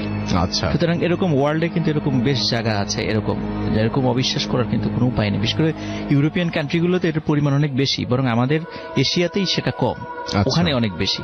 আর জাদুবিদ্যার সবচেয়ে বেশি চর্চা হয় কিন্তু রাসেল ভাই আফ্রিকাতে এবং দক্ষিণ আমেরিকাতে, এটা সবচেয়ে বেশি হয়। তো রাসেল ভাই, এখন আমি সরাসরি আমার ঘটনাটা চলে যাচ্ছি। তো এই ঘটনাটি রাসেল ভাই আমাকে দিয়েছে আমাদের রাজবাড়ী ভৌতিক টিমের সদস্য সচিব। আমিও এর আগে অনেক ঘটনা দেয় আর কি, আজকে এবারও দিয়েছে। সরাসরি ঘটনাটা চলে যাই। ঘটনাটির সময়কাল রাসেল ভাই 1997 সালের দিকের ঘটনা। জি, এই ঘটনাটি মানে একটু ব্যাকগ্রাউন্ড আমাকে একটু নিয়ে আসতে হবে বলার জন্য। সেটা হলো যে পাবনা জেলার নাজিরগঞ্জ থেকে সাধারণত দেখা যায় ওই সময় হতো কি, ওই যে কিছু আমরা যেটাকে ওই যে কামলা বলি আর কি, ওই যে গ্রামে যখন ধান কাটার মৌসুম হয় ওই সময় কিন্তু বিভিন্ন জায়গায়, বিশেষ করে উত্তরবঙ্গ থেকে শুরু করে বিভিন্ন জায়গা থেকে কিন্তু লোক আসে ধান কাটার জন্য। যে এলাকায় অন্তত ধান পাট বেশি হয়, আমাদের ফরিদপুর অঞ্চল বা রাজবাড়ী অঞ্চলে ধান পাট একটু বেশি হয় আর কি। তো যার কারণে এখানে এই কামলারা আসেন আর কি। তারপর সিজন শেষ হলে তারা আবার বাড়িতে চলে যান। দেখা যাচ্ছে ওই সময়ে আপনার কিছু লোক আসে আপনার নাজিরগঞ্জ থেকে, আর আসে হচ্ছে রাজবাড়ী জেলার কালুখালী উপজেলার হেলেঞ্চা গ্রামে। রাসেল ভাই, এর আগেও আমি কালুখালী নিয়ে কিন্তু অনেকগুলো ঘটনা বলেছি, এবং আমাদের রাজবাড়ী জেলার, আমার বাসা যেহেতু রাজবাড়ী জেলার সবচাইতে যে হন্টেড এরিয়া যেগুলো আছে ম্যাক্সিমাম কিন্তু এই কালুখালী উপজেলার মধ্যে পড়ে। এবং আমি নিজেও সরজমিনে কয়েকটা জায়গায় গিয়েছি, মানে সেই রিলেটেড ঘটনা বলতে, যেমন জামালের বাগানের একটা ঘটনা বলেছিলাম, একটা বিলের ঘটনা বলেছিলাম, আমি নিজে সেখানে গিয়েছি একদম সশরীরে। তো এই গ্রামের নামটা ছিল হেলেঞ্চা গ্রাম, এখনো আছে গ্রামটা।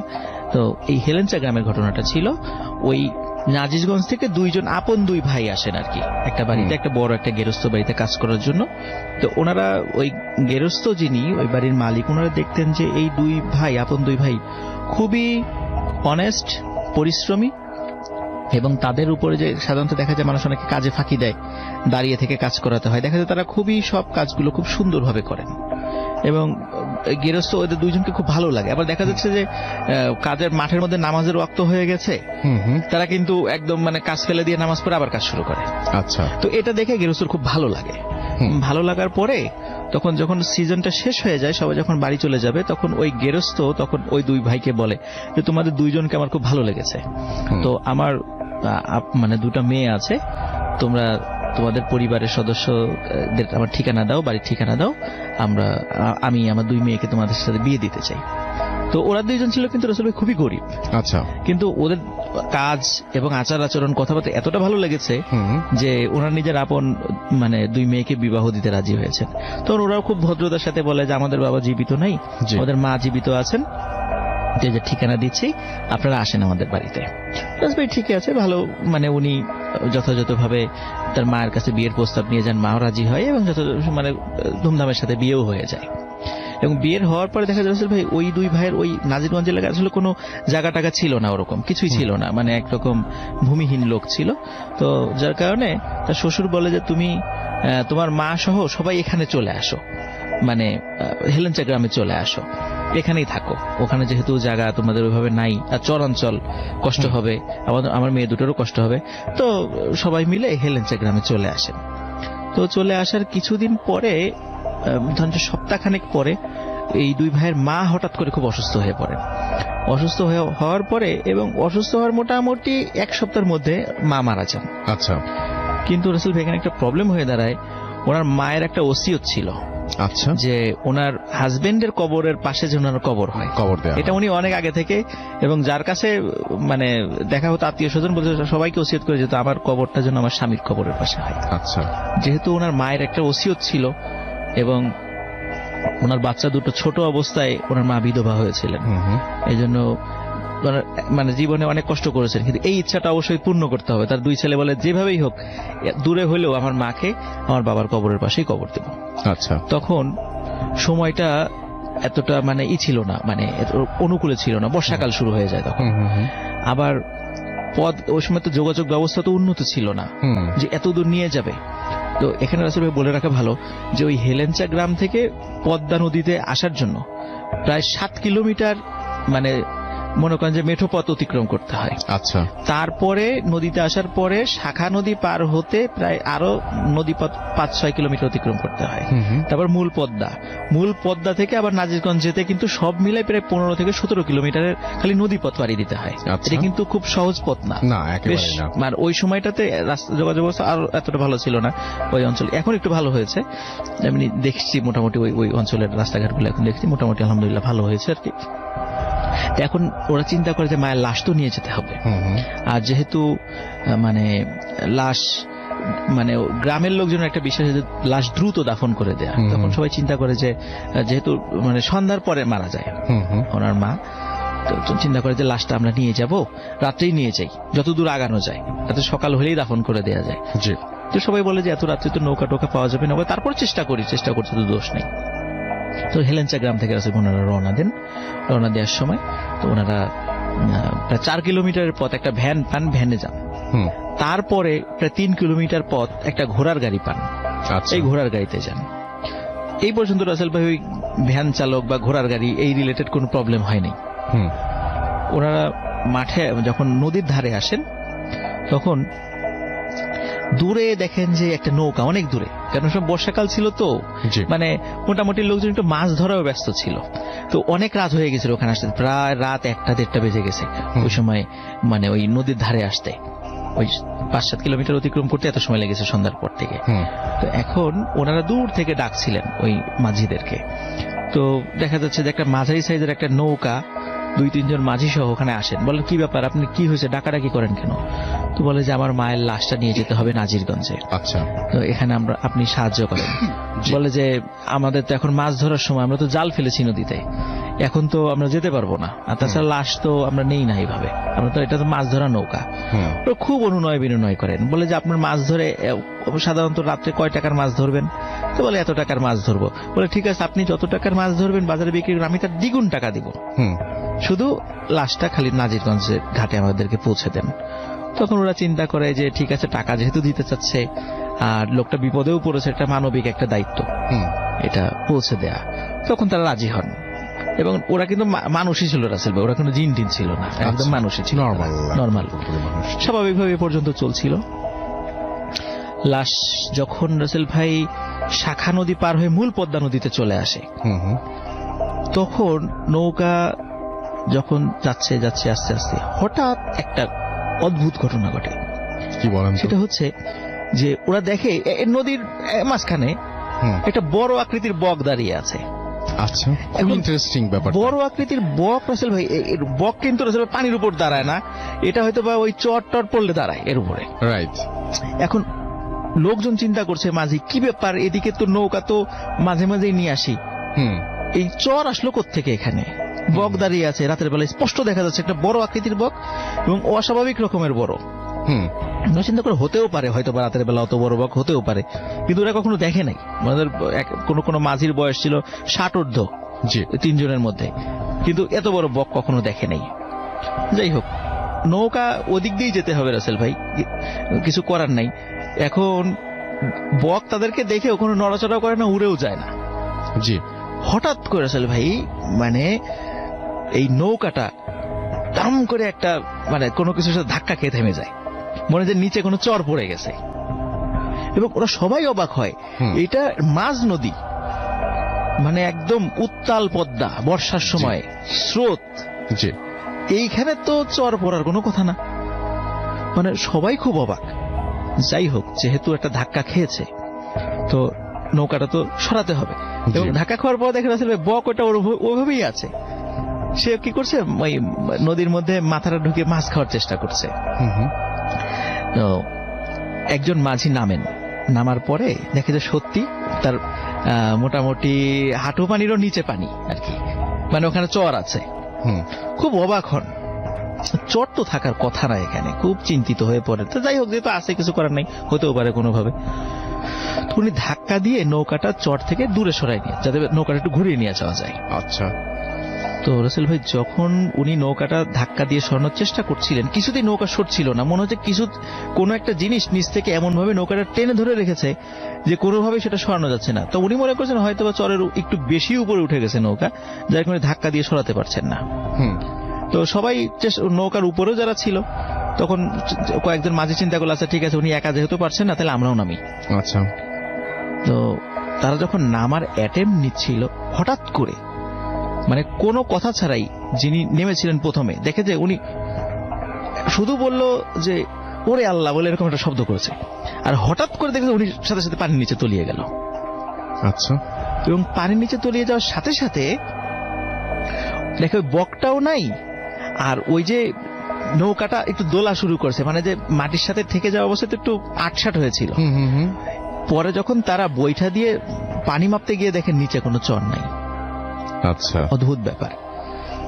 তো একটা তাহলে ওই ইটা কোথায় গেল, ওই মাঝি কোথায় গেল? তখন ওই দুইজন ওনারা একটু ডুব দিয়ে খোঁজার চেষ্টা করেন, কিন্তু কোথাও পায় না মাঝিকে। অনেকক্ষণ খোঁজার চেষ্টা করেন, আশেপাশে খোঁজার চেষ্টা করেন, কোথাও পায় না। তো হঠাৎ মাঝির লাশ ভেসে ওঠে মোটামুটি আধা ঘন্টার মধ্যে। দেখে যে হাঁটু থেকে, মানে তার ঠিক যতটুকু অংশ পানির নিচে ছিল শরীরের, এই ততটুকু অংশ আর শরীরের সাথে নাই। আচ্ছা। এই দুই পায়ের ওই অংশ হাঁটুর নিচ থেকে সেটা ভ্যানিশ, মানে কেউ মানে টান দিয়ে ছিঁড়ে ফেলেছে এরকম একটা অবস্থা। আর তার মানে ডেড বডি পাওয়া যায় আধা ঘন্টার মধ্যে। তো এটা দেখে সবাই ভয় পান, কি ব্যাপার, এটা কিভাবে হলো, নিশ্চয়ই মানে এখানে ব্যতিক্রম কোনো জিনিস আছে। তখন ওনারা চিন্তা করেন তাড়াতাড়ি নৌকাটা পার হয়ে যায়, এখান থেকে তাড়াতাড়ি এখান থেকে বিদায় হই, ওই লাশটাও নৌকায় ওঠার পর তাড়াতাড়ি নৌকা। এখন তারা চিন্তা করছে এখন মাঝ নদীতে আসছে, এখান থেকে নাজিরগঞ্জটাই কাছে, ফিরে যাওয়াটা আরো বেশি পথ। চিন্তা করে তারা নাজিরগঞ্জে চলে যায়, যেহেতু নাজিরগঞ্জটা কাছে, এখান থেকে অনেক দূর, নাজিরগঞ্জের কাছাকাছি চলে আসছে। তো যাওয়ার মনে করেন যে আধা কিলোমিটার পার হওয়ার পর আবার নৌকাটা আটকে যায়। আচ্ছা। একই রকম ভাবে, এবং দেখে ওই সেই বকটা ওখানে দাঁড়িয়ে আছে, বড় আকৃতির বকটা। এইবার ওরা চিন্তা করে যে এইবার তো আর উপায় নাই, এইবার মৃত্যু আমাদের নিশ্চিত। তখন রাসেল ভাই একটা অদ্ভুত ঘটনা ঘটে, মানে ওখানে যারা উপস্থিত ছিল সবাই ওনার একটা অদ্ভুত ব্যাপার শুনছেন, যে তোদেরকে ছেড়ে দিব, এই মহিলার লাশটা এই পানিতে ফেলে দিতে হবে, এই শর্তে ছাড়তে পারি, না হলে কিন্তু মহিলার লাশও নিব, তোদেরকেও মেরে ফেলবো, কিন্তু তোদের লাশ আমাদের প্রয়োজন নাই, এই মহিলার লাশটা আমাদের প্রয়োজন। এখন তোরা বাঁচতে চাইলে এই মহিলার লাশটা ফেলে দিবে। এখন আসলে ওনার দুই সন্তান, এটা কি কখনো সম্ভব মায়ের লাশটা ফেলে দেবে? এটা কিন্তু একটা ইম্পসিবল ব্যাপার, এটা কখনো হতে পারে না। এটা হতে পারে না, নিজের মায়ের লাশ পানিতে ফেলে দেবে। কে বা কে বলছে জিন হইতে পারে, ভূত হইতে পারে, তাদের কথা শুনে মায়ের লাশ ফেলে দেবে, এটা হইতেই পারে না। আর ওরা দুইজন খুব নামাজ কালামি লোক ছিলেন। তখন চিন্তা করেন এই সমস্যা থেকে উত্তরণের জন্য কি করা যায়। তখন এক ভাই বললেন যে নৌকা চালাতে থাকবা, আমি আজান দিব, যতক্ষণ পর্যন্ত নৌকা ঘাটে না পৌঁছাবে নাজিরগাছ পর্যন্ত আমি আজান থামাবো না, আজান শেষ হয়ে যাবে আমি আবার দিব, আমি শেষ হয়ে যাব অন্য ভাই দেওয়া শুরু করবে, এইভাবে চলতেই থাকবে। আর ওনারা যে দুইজন মাঝি জীবিত ছিলেন, ওনারা মানে প্রচন্ড জোরে নৌকা বাইতে থাকবেন। তো সত্যি রাসেল ভাই ওনারা আজান দিতে থাকেন একের পর এক, এবং দেখে যে ওই বকও উড়ে যায় আর নৌকাও মানে চলা শুরু করে। এইভাবে নাজিরগঞ্জ পর্যন্ত ওরকম যায়। যাওয়ার পরে যথাযথভাবে তার মায়ের লাশটা দাফন করা হয়। দাফন করার পরে এই ঘটনাটা কেন ঘটলো সেইটার একটা বিষয় অনুধাবন করার চেষ্টা করা হয়। সেটা হলো রাসেল ভাই, আমরা এই বিষয়গুলো আসলে অতটা বুঝতে পারি না যে মানুষের ওই যে অনেকে মারা যায়, আমরা ওই যে আমাবস্যা, পূর্ণিমা তিথি, একাদশী, এরকম কিন্তু অনেক তিথি থাকে, তিথির হিসাব যদিও আমি অতটা জানি না। তো ওই জিনেরা এই সমস্ত বিষয়ের হিসাব রাখে, যে সাধারণত এই ধরনের মানে ওদের রাশি বা এই তিথির সাথে মিলে যাওয়া, কিন্তু আমি জানতাম না আসলে এরকম। হ্যাঁ, মিলে যাওয়া এই ধরনের, এই যে আমরা রাসেল ভাই শুনি না যে অনেক সময় দেখা যাচ্ছে যে একটি লাশ নিয়ে যাচ্ছে পিছন থেকে, ওই লাশই বলছে যে আমার লাশটা নিস না, রেখে যা। তখন যারা লাশটা বহন করছে সবাই ওই লাশটা ফেলে চলে যায়, দেখা যায় ওই লাশটা অদৃশ্য হয়ে গেছে বা কেউ নিয়ে গেছে। সাধারণত রাসেল ভাই এই ঘটনা সবসময় ঘটে না। ওই যে নির্দিষ্ট কোনো সময় রাশির সাথে মিল রেখে যদি কোনো মানুষ মারা যায়, দৈবক্রমে এই ধরনের ঘটনা ঘটে, সাধারণত ওই লাশগুলো জিনেরা ওই জাদুটোনা করার জন্য এই লাশগুলো ব্যবহার করে। আচ্ছা, তো এই সময় এই ধরনের কোনো বিষয়ের ক্ষেত্রে জিনেরা ওই লাশগুলো যে কোনো উপায়ে নিয়ে যাওয়ার চেষ্টা করে। তো এই কারণেই ওই ঘটনা ঘটেছিল যে ওনার আম্মা যখন মারা গেছিলেন, তো ওই ধরনের কোনো আমাবস্যা, পূর্ণিমা বা ওই তিথিগত কিছু ব্যাপার ছিল, এই জন্য জিনেরা সর্বোচ্চ চেষ্টা করেছিল লাশটা চুরি করার। কিন্তু যখনই ওই যে যখন ঘোড়ার গাড়ি বা ওই যে তখন ওখানে অনেক লোক ছিল, ওই প্রত্যেকটাই সেই, এই জন্য ওরা ওই সুযোগটা পায়নি। যখন মাঝ নদীতে চলে আসছে, আশেপাশে কোনো লোক নেই, তখন এই সুযোগটা তারা নিতে গিয়েছিল আর কি। আর যখন ওই যে ওনারা নেমেছে, ওই যে মাঝিটা নেমেছিল, মাঝিটার মৃত্যুটাও হয়েছিল জিনদের হাতে। আচ্ছা, তো যার কারণে সে আর কিছু বলে যেতে পারেনি। পরবর্তীতে ওখানে একজন বুজুর্গ ব্যক্তি উনি এইটার বলেছিলেন যে এটা এই কারণে হয়েছে। পরবর্তীতে তার মায়ের লাশটা দাফন করা হলেও রাসেল ভাই পরে যে ঘটনাটা ঘটে আমি শুনেছি যে কে বা কারা এই লাশটাও চুরি করে নিয়ে যায়। কিন্তু এটা যে কোনো মানে এখানে রাসেল ভাই বলে রাখা ভালো, জিন কিন্তু কোনো কবর থেকে লাশ চুরি করতে পারে না। আচ্ছা, সাধারণত যে সমস্ত তান্ত্রিক বা কবিরাজরা আছে, এরা জিনদেরকে দিয়ে লাশগুলো চুরি করানোর চেষ্টা করে। যদি তারা ব্যর্থ হয়, সেক্ষেত্রে তারাই সশরীরে এই মানে এক্সিকিউশন মিশনে নামে। সেক্ষেত্রে আমরা অনেক সময় শুনি যে অনেকের কবর থেকে মাথা কেটে নিয়ে যায়, এই হয় সেই হয়, এই ধরনের ঘটনা রাসেল ভাই তখন কিন্তু ঘটে। আর এই বিষয়টা 1997 সালের রাসেল ভাই ঘটনা, যেটা আমাদের ভৌত স্ট্রিমের সদস্যরা এটা কালেক্ট করেছে। ধন্যবাদ রাসেল ভাই। Thank you so much. এখন যে স্টোরিটি আমি মানে শেয়ার করব, এটি আমাদের আলামিন দিয়েছে, নড়াইলের। আর আলামিনের ঘটনা মানে স্পেশাল হবেই, এটা কোনো মানে সন্দেহ নেই। আজকে কিন্তু এটা সারপ্রাইজ ছিল। আমি জানতাম যে উনি একটা শেয়ার করবেন, দুটো শেয়ার করছেন। মাই গুডনেস, আলহামদুলিল্লাহ। চলুন আমরা শুরু আসি। আচ্ছা, আলামিন যে স্টোরিটি শেয়ার করছে, এই ঘটনাটির সময় খুব বেশি দিন আগের না, 2018 সালের ঘটনা। এটি 4 বন্ধুকে কেন্দ্র করে। এটি ওই নড়াইল জেলার লোহাগাড়া উপজেলার লাহুরিয়া ইউনিয়নের একটা জায়গা আছে, এটাকে পশ্চিমপাড়া বলে আর কি, পশ্চিমপাড়া।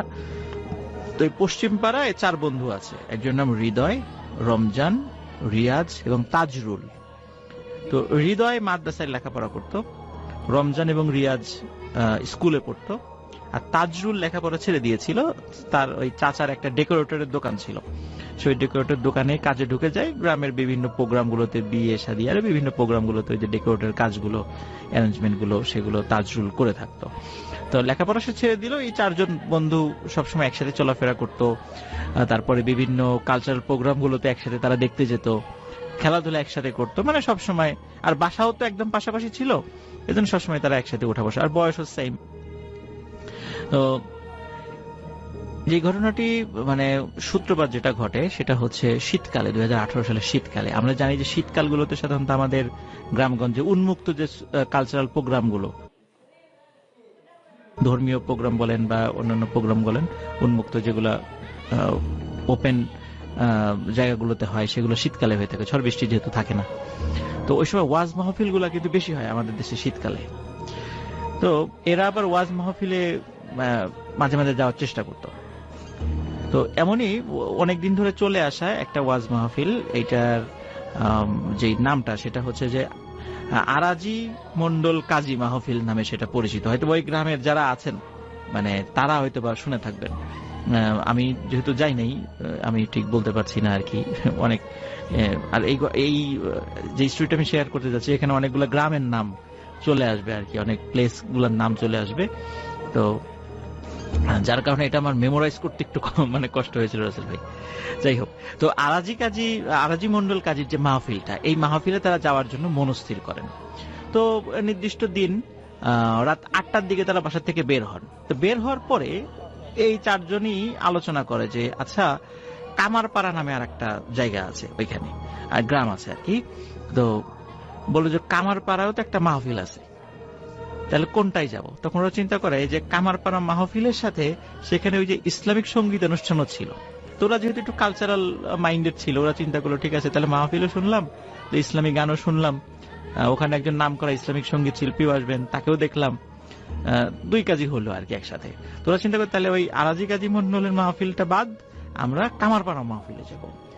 আর কামারপাড়া মাহফিলের ওইখানে কামারপাড়া যাওয়ার জন্য মানে যে গ্রামের মধ্য যে পথ, সেটা প্রায় 1.5 ঘন্টা লাগে হেঁটে যেতে রাসেল ভাই, 1.5 ঘন্টার মতো সময় লাগে। ওরা রওনা দেয়। হঠাৎ করে তাজরুল ওই হৃদয়ের, রমজান এবং রিয়াজকে বলে যে আচ্ছা, আমরা এত পথ হাঁটবো কেন? আমার একটা শর্টকাট রাস্তা জানা আছে, সেটা হলো এই ইসামতি বিলের মধ্য দিয়ে যদি আমরা যাই 20 থেকে 25 মিনিটের মধ্যে আমরা কামারপাড়ার কাছে চলে যেতে পারবো। তো আমরা এই দিক দিয়ে চলে যাই। এখন ওনারা বলে আসলেই তো তাই, আমরা 1.5 ঘন্টা হাঁটবো কেন, আমরা একটু তাড়াতাড়ি চলে যাই সেখানে। তো যেই চিন্তা সেই কাজ। তাজরুলের নির্দেশনায় ওরা ইছামতি বিলের মধ্য দিয়ে হাঁটা শুরু করেন। আর শীতকালে তো আসলে বিলগুলোতে পানি থাকে না, তখন বিলগুলোতে কিন্তু রাসেল ভাই ধান চাষ হয়। তো সেখানে পুরো বিলে ধান চাষ হয়েছে। আর ক্ষেতের মাঝখান দিয়ে আমরা যেটাকে আইল বলি, এই আইলের উপর দিয়ে হেঁটে যাওয়া যায় আর কি। তো ওরা আস্তে আস্তে হেঁটে হেঁটে যাচ্ছে। অনেক পথ বলতে মোটামুটি 15 মিনিট হাঁটার পরে, মানে ওদের পথ খুব আর বেশি দূরে নয় আর কি। হাঁটার পরে ওই বিশেষ করে এই 4 বন্ধুর মধ্যে রমজান এবং তাজরুল, এদের এই দুইজনের আবার মাঝে মাঝে একটু সিগারেট খাওয়ার অভ্যাস ছিল। আর হৃদয় এবং রিয়াজ, এদের আবার সিগারেট খাওয়ার অভ্যাস ছিল না। তো রমজান এবং তাজরুল ওরা বলছে যে একটা সিগারেট খেতে ইচ্ছা করছে। তখন অন্যরা বলছে যে এই বিলের মধ্যে সিগারেট মানে ধরাবা কই, মেস তো নাই সাথে। তখন ওই যে রাসেল ভাই, ওই বিলের মধ্যে কিন্তু ওই যে মানে সেচ কাজ করার জন্য ওই যে জায়গাতে মেশিনটা বসানো হয়, আমরা গ্রামে বলি সেচ মেশিন, শ্যালো মেশিনও বলে আর কি। তো ওই সেচ মেশিন যেখানে বসানো হয়, ওই সেচ মেশিনের জন্য কিন্তু একটা ছোট্ট ঘর করা হয়, একটা অস্থায়ী ঘর, এবং ওই ঘরের মধ্যে একটা মাচা পেতে যে এই মেশিনের দায়িত্বে থাকে সে থাকে আর কি। তো বিলের মধ্যে এই সেচ মেশিনগুলো তখন ওই এখন কোনোটায় ইলেকট্রিসিটি মানে সংযোগ আছে। আর যেহেতু বড় বিল, ওখানে ইলেকট্রিসিটির খাম্বা ছিল না, ওটা কি ওই যে তেলে চলতো আর কি। এই জন্য ওখানে কিন্তু ওই ঘরগুলোতে কোনো বৈদ্যুতিক বাল্ব থাকতো না, এমনি হয়তো বা হারিকেন বা ল্যাম্প জ্বালাতো আর কি। তো ওরা দেখে যে ওই একটা অস্থায়ী ঘর, যেটা ওইরকম সেচের জন্য যে অস্থায়ী ঘর আছে, দূরে একটা ঘর দেখা যাচ্ছে, কিন্তু ওই ঘরের মধ্যে আলো। তো তাজরুল বলছে যে ওই যে একটা ঘর আছে, তো চলো আমরা ওইখানে যাই, নিশ্চয়ই ওখানে লোক আছে, যদি আলো জ্বলছে লোক আছে। আর আলো মানে হচ্ছে সেখানে তো অবশ্যই কোনো কুপি বা হারিকেন বা কিছু একটা জ্বালানো থাকে। উনি তো এত দ্রুত চলতে পারেন না, উনি তো স্ক্র্যাচে করে চলেন। আর এই আইলের উপর দিয়ে আমরা 2 পা দিয়ে হাঁটতে কষ্ট হয়, তো উনি স্ক্র্যাচে ভর করে এত তাড়াতাড়ি কোথায় চলে গেলেন। তো ওরা বুঝতে পারে যে ওরা একটা বিপদে পড়ে গেছে, বড় ধরনের একটা বিপদ। তখন ওরা চিন্তা করে যে আমাদেরকে দ্রুত ওই কামারপাড়া চলে যেতে হবে যেখানে মাহফিল। ওরা বলে আমরা তো খুব কাছাকাছি আছি। ওরা হাঁটা শুরু করে। তো হাঁটতে হাঁটতে রাসেল ভাই ওরা একটা অদ্ভুত জায়গা নিজেদেরকে আবিষ্কার করে। দেখে যে ওরা হাঁটতে হাঁটতে একটা উঁচু ঢিবির মতো একটা বিশাল জায়গায় চলে আসছে, এবং সেখানে মানে খুব ঘন কাশবন। ওরা বলে কি ব্যাপার, আমরা এখানে চলে আসলাম কেন কাশবনে? এবং কাশবনের মধ্যে ওরা 4 জন হারিয়ে যায়। কিন্তু হারালেও যেহেতু ওরা ওইখানেই ছিল, ওরা চিৎকার চেঁচামেচি করে নাম ধরে ডাকতে ডাকতে ওরা নিজেদেরকে আবার একত্র করে।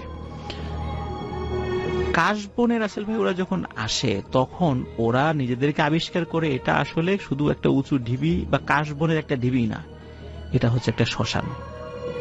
সেটা হচ্ছে যখন মানে বর্ষাকাল থাকে, তখন ওই অত্র এলাকার যারা সনাতন ধর্মাবলম্বী যারা আছেন, তাদের মধ্যে কেউ মারা গেলে তখন তো আর ওই লাশ পোড়ানোর জন্য মানে যে অ্যারেঞ্জমেন্ট গুলো নিচু জায়গায় বর্ষাকালে এটা তো সম্ভব নয়।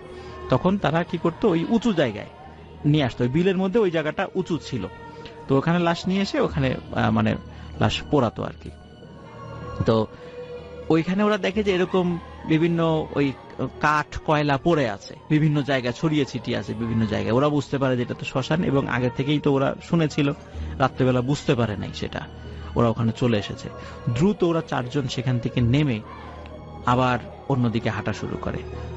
15 থেকে 20 মিনিটের মাথায় ওরা আবার নিজেদেরকে আবিষ্কার করে আবার ঠিক ওইখানেই চলে আসছে। ওরা বলে যে কি ব্যাপার, আমরা আবার এখানে কিভাবে চলে আসলাম। ওরা আবার সেখান থেকে নেমে যায়, নেমে আবার হাঁটা শুরু করে। আবারও রাসেল ভাই পরপর 3 বার একই ঘটনা ঘটে।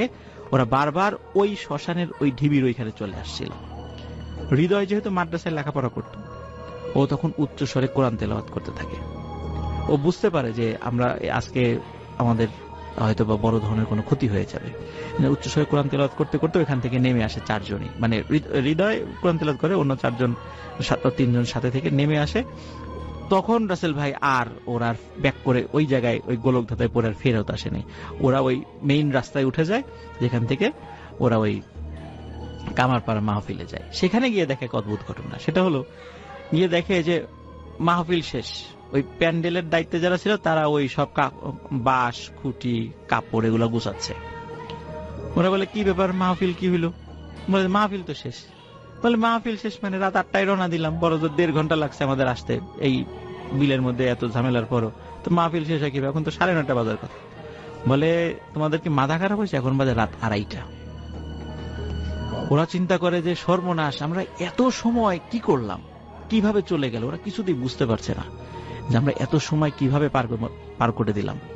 তো যাই হোক, ওরা যেহেতু ওদের শরীরে কাদা টাদা লেগেছিল আর এত ছুটাছুটির কারণে ওদের প্রচন্ড ক্ষুধা লেগেছিল, কিন্তু মাহফিল যেহেতু শেষ হয়ে গেছে, মাহফিল উপলক্ষে কিন্তু ছোট ছোট খাবারের দোকানগুলো বসে।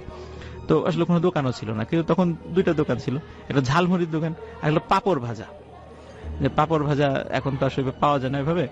তো তো ওরা কি করবে, মানে খুব ক্ষুধা লাগছে, ওরা প্রচুর পরিমাণে ঝালমুড়ি এবং পাপড় ভাজা খায়। আর আমরা তো জানি রাসেল ভাই ওই ভাজা পোড়া খেলে নাকি দুষ্টু জিনেরা পিছু লাগে, এটাও কিন্তু একটা বিষয়।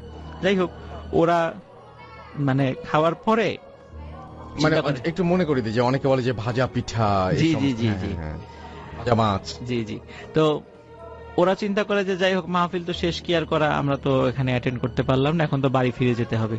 তো বাড়ি ফেরার জন্য নিশ্চয়ই আর ওই ইসামতি বিলের মধ্যে দিয়ে যাবে না, পথ ঘোরা হলেও অবশ্যই তারা গ্রামের ওই 1.5 ঘন্টার রাস্তা দিয়েই যাবে। তো ওরা রাস্তা দিয়ে যাওয়া শুরু করে। এইখানে রাসেল ভাই একটা কথা বলি, সেটা হচ্ছে যে এই পথ দিয়ে যাওয়ার সময় কিন্তু ভয়ানক কয়েকটা জায়গা পাড়ি দিতে হয়, ওয়ান্টেড জায়গা। যেমন ওই ওখান থেকে কামারপাড়া দিয়ে আসতে গেলে কল্যাণপুর নামক একটা জায়গা পাড়ি দিতে হয়। ওখানে মোটামুটি ওটা সনাতন ধর্মাবলম্বী অধ্যুষিত এলাকা আর কি। ওখানে শ্মশানও আছে, এই শ্মশানের পাশ দিয়ে যেতে হয়। তো ওরা শ্মশানের পাশ দিয়ে যায়, কোনো প্রবলেম হয়নি। এরপর একটা হন্টেড পরিত্যক্ত জমিদার বাড়ির পাশ দিয়ে যেতে হয়, সেখান দিয়ে যায়, সেখানেও কোনো প্রবলেম হয়নি। অনেক পুরাতন একটা বট গাছ রয়েছে, সেই বট গাছের পাশ দিয়ে যায়, সেখানেও কোনো প্রবলেম হয়নি। এরপরে সে একদম ওদের বাড়ির কাছে তালুকপাড়া নামে একটা জায়গা আছে, তালুকপাড়া। ওইখানে চলে আসে, মানে একদম বাসার কাছে চলে আসছে। এরপরে পশ্চিম পাড়া আর কি, তালুকপাড়ার একদম শেষ মাথায় চলে আসে, এরপরে পশ্চিম পাড়া যেখানে ওদের গ্রাম। তো ওইখানে একটা ছোট একটা বাঁশঝাড় রয়েছে। তো ওই বাঁশঝাড়ে যখন কাছে চলে আসে, তখন তাজরুল চিন্তা করে বাড়ির কাছেই তো চলে আসছে, আর তো আমাদের কোনো ভয় নেই। তখন ও তো জানে যে বাঁশঝাড়ে কখনো ওই যে দুষ্টু জিনপরি থাকে। তো তখন বলতেছে, মানে ও একটু সাহস করে দুষ্টামি করে বলছে আর কি, যে কে মানে তোরা কে আসিস আশেপাশে, যদি আমার কথা শুনে থাকিস আয় আমার সামনে আয়, তো যদি তোদের সাহস থাকে, আমি তোদেরকে ভয় পাই না, তোদের মতো কত মানে দুষ্টু জিনদের সাথে যুদ্ধ করে আমি জিতে গেছি, তোরা তো কিছুই না, যদি সাহস থাকে আমার সামনে আসিস বা ক্ষতি করার চেষ্টা কর, আমি আমার শরীর গা বন্ধ করে রাখছি, আমার কোনো ক্ষতি করতে পারবি না। যখনই রাসেল এই বিষয়টা বলেছে, ওরা 4 জনই দেখে ওই বাঁশঝাড়ের মধ্যে কাল বৈশাখী ঝড় হলে যেভাবে মানে মানে বাঁশের যে অবস্থা হয় ঠিক ওরকম হচ্ছে। কিন্তু আরো একটা বিষয় দেখে, আশেপাশের কোনো গাছের পাতা কিন্তু নড়ে না, তার মানে ঠিক ওই জায়গাটাতেই কোনো প্রবলেম হয়েছে। তখন ওরা বুঝতে পারে যে আবার একটা বিপদ আমাদের সামনে আসছে। তখন ওরা কি করে, ঝেড়ে দেয় দৌড়, চারজনেই, বাড়িতে কাছেই ছিল, যে যার বাড়িতে চলে যায়। যে যার বাড়িতে যাওয়ার পরে ওরা কিন্তু ওদের গার্জিয়ানকে কাউকে এই বিষয়টা কিছু বলে না, বলে রাগারাগি করবে, এই জন্য কিছু বলে না। তো যাই হোক, মনে হতে পারে ঘটনা এখানেই শেষ, আসলে কিন্তু রাসেল ভাই ঘটনার শুরুটাই এখন থেকে, মানে এই ঘটনার পর থেকে।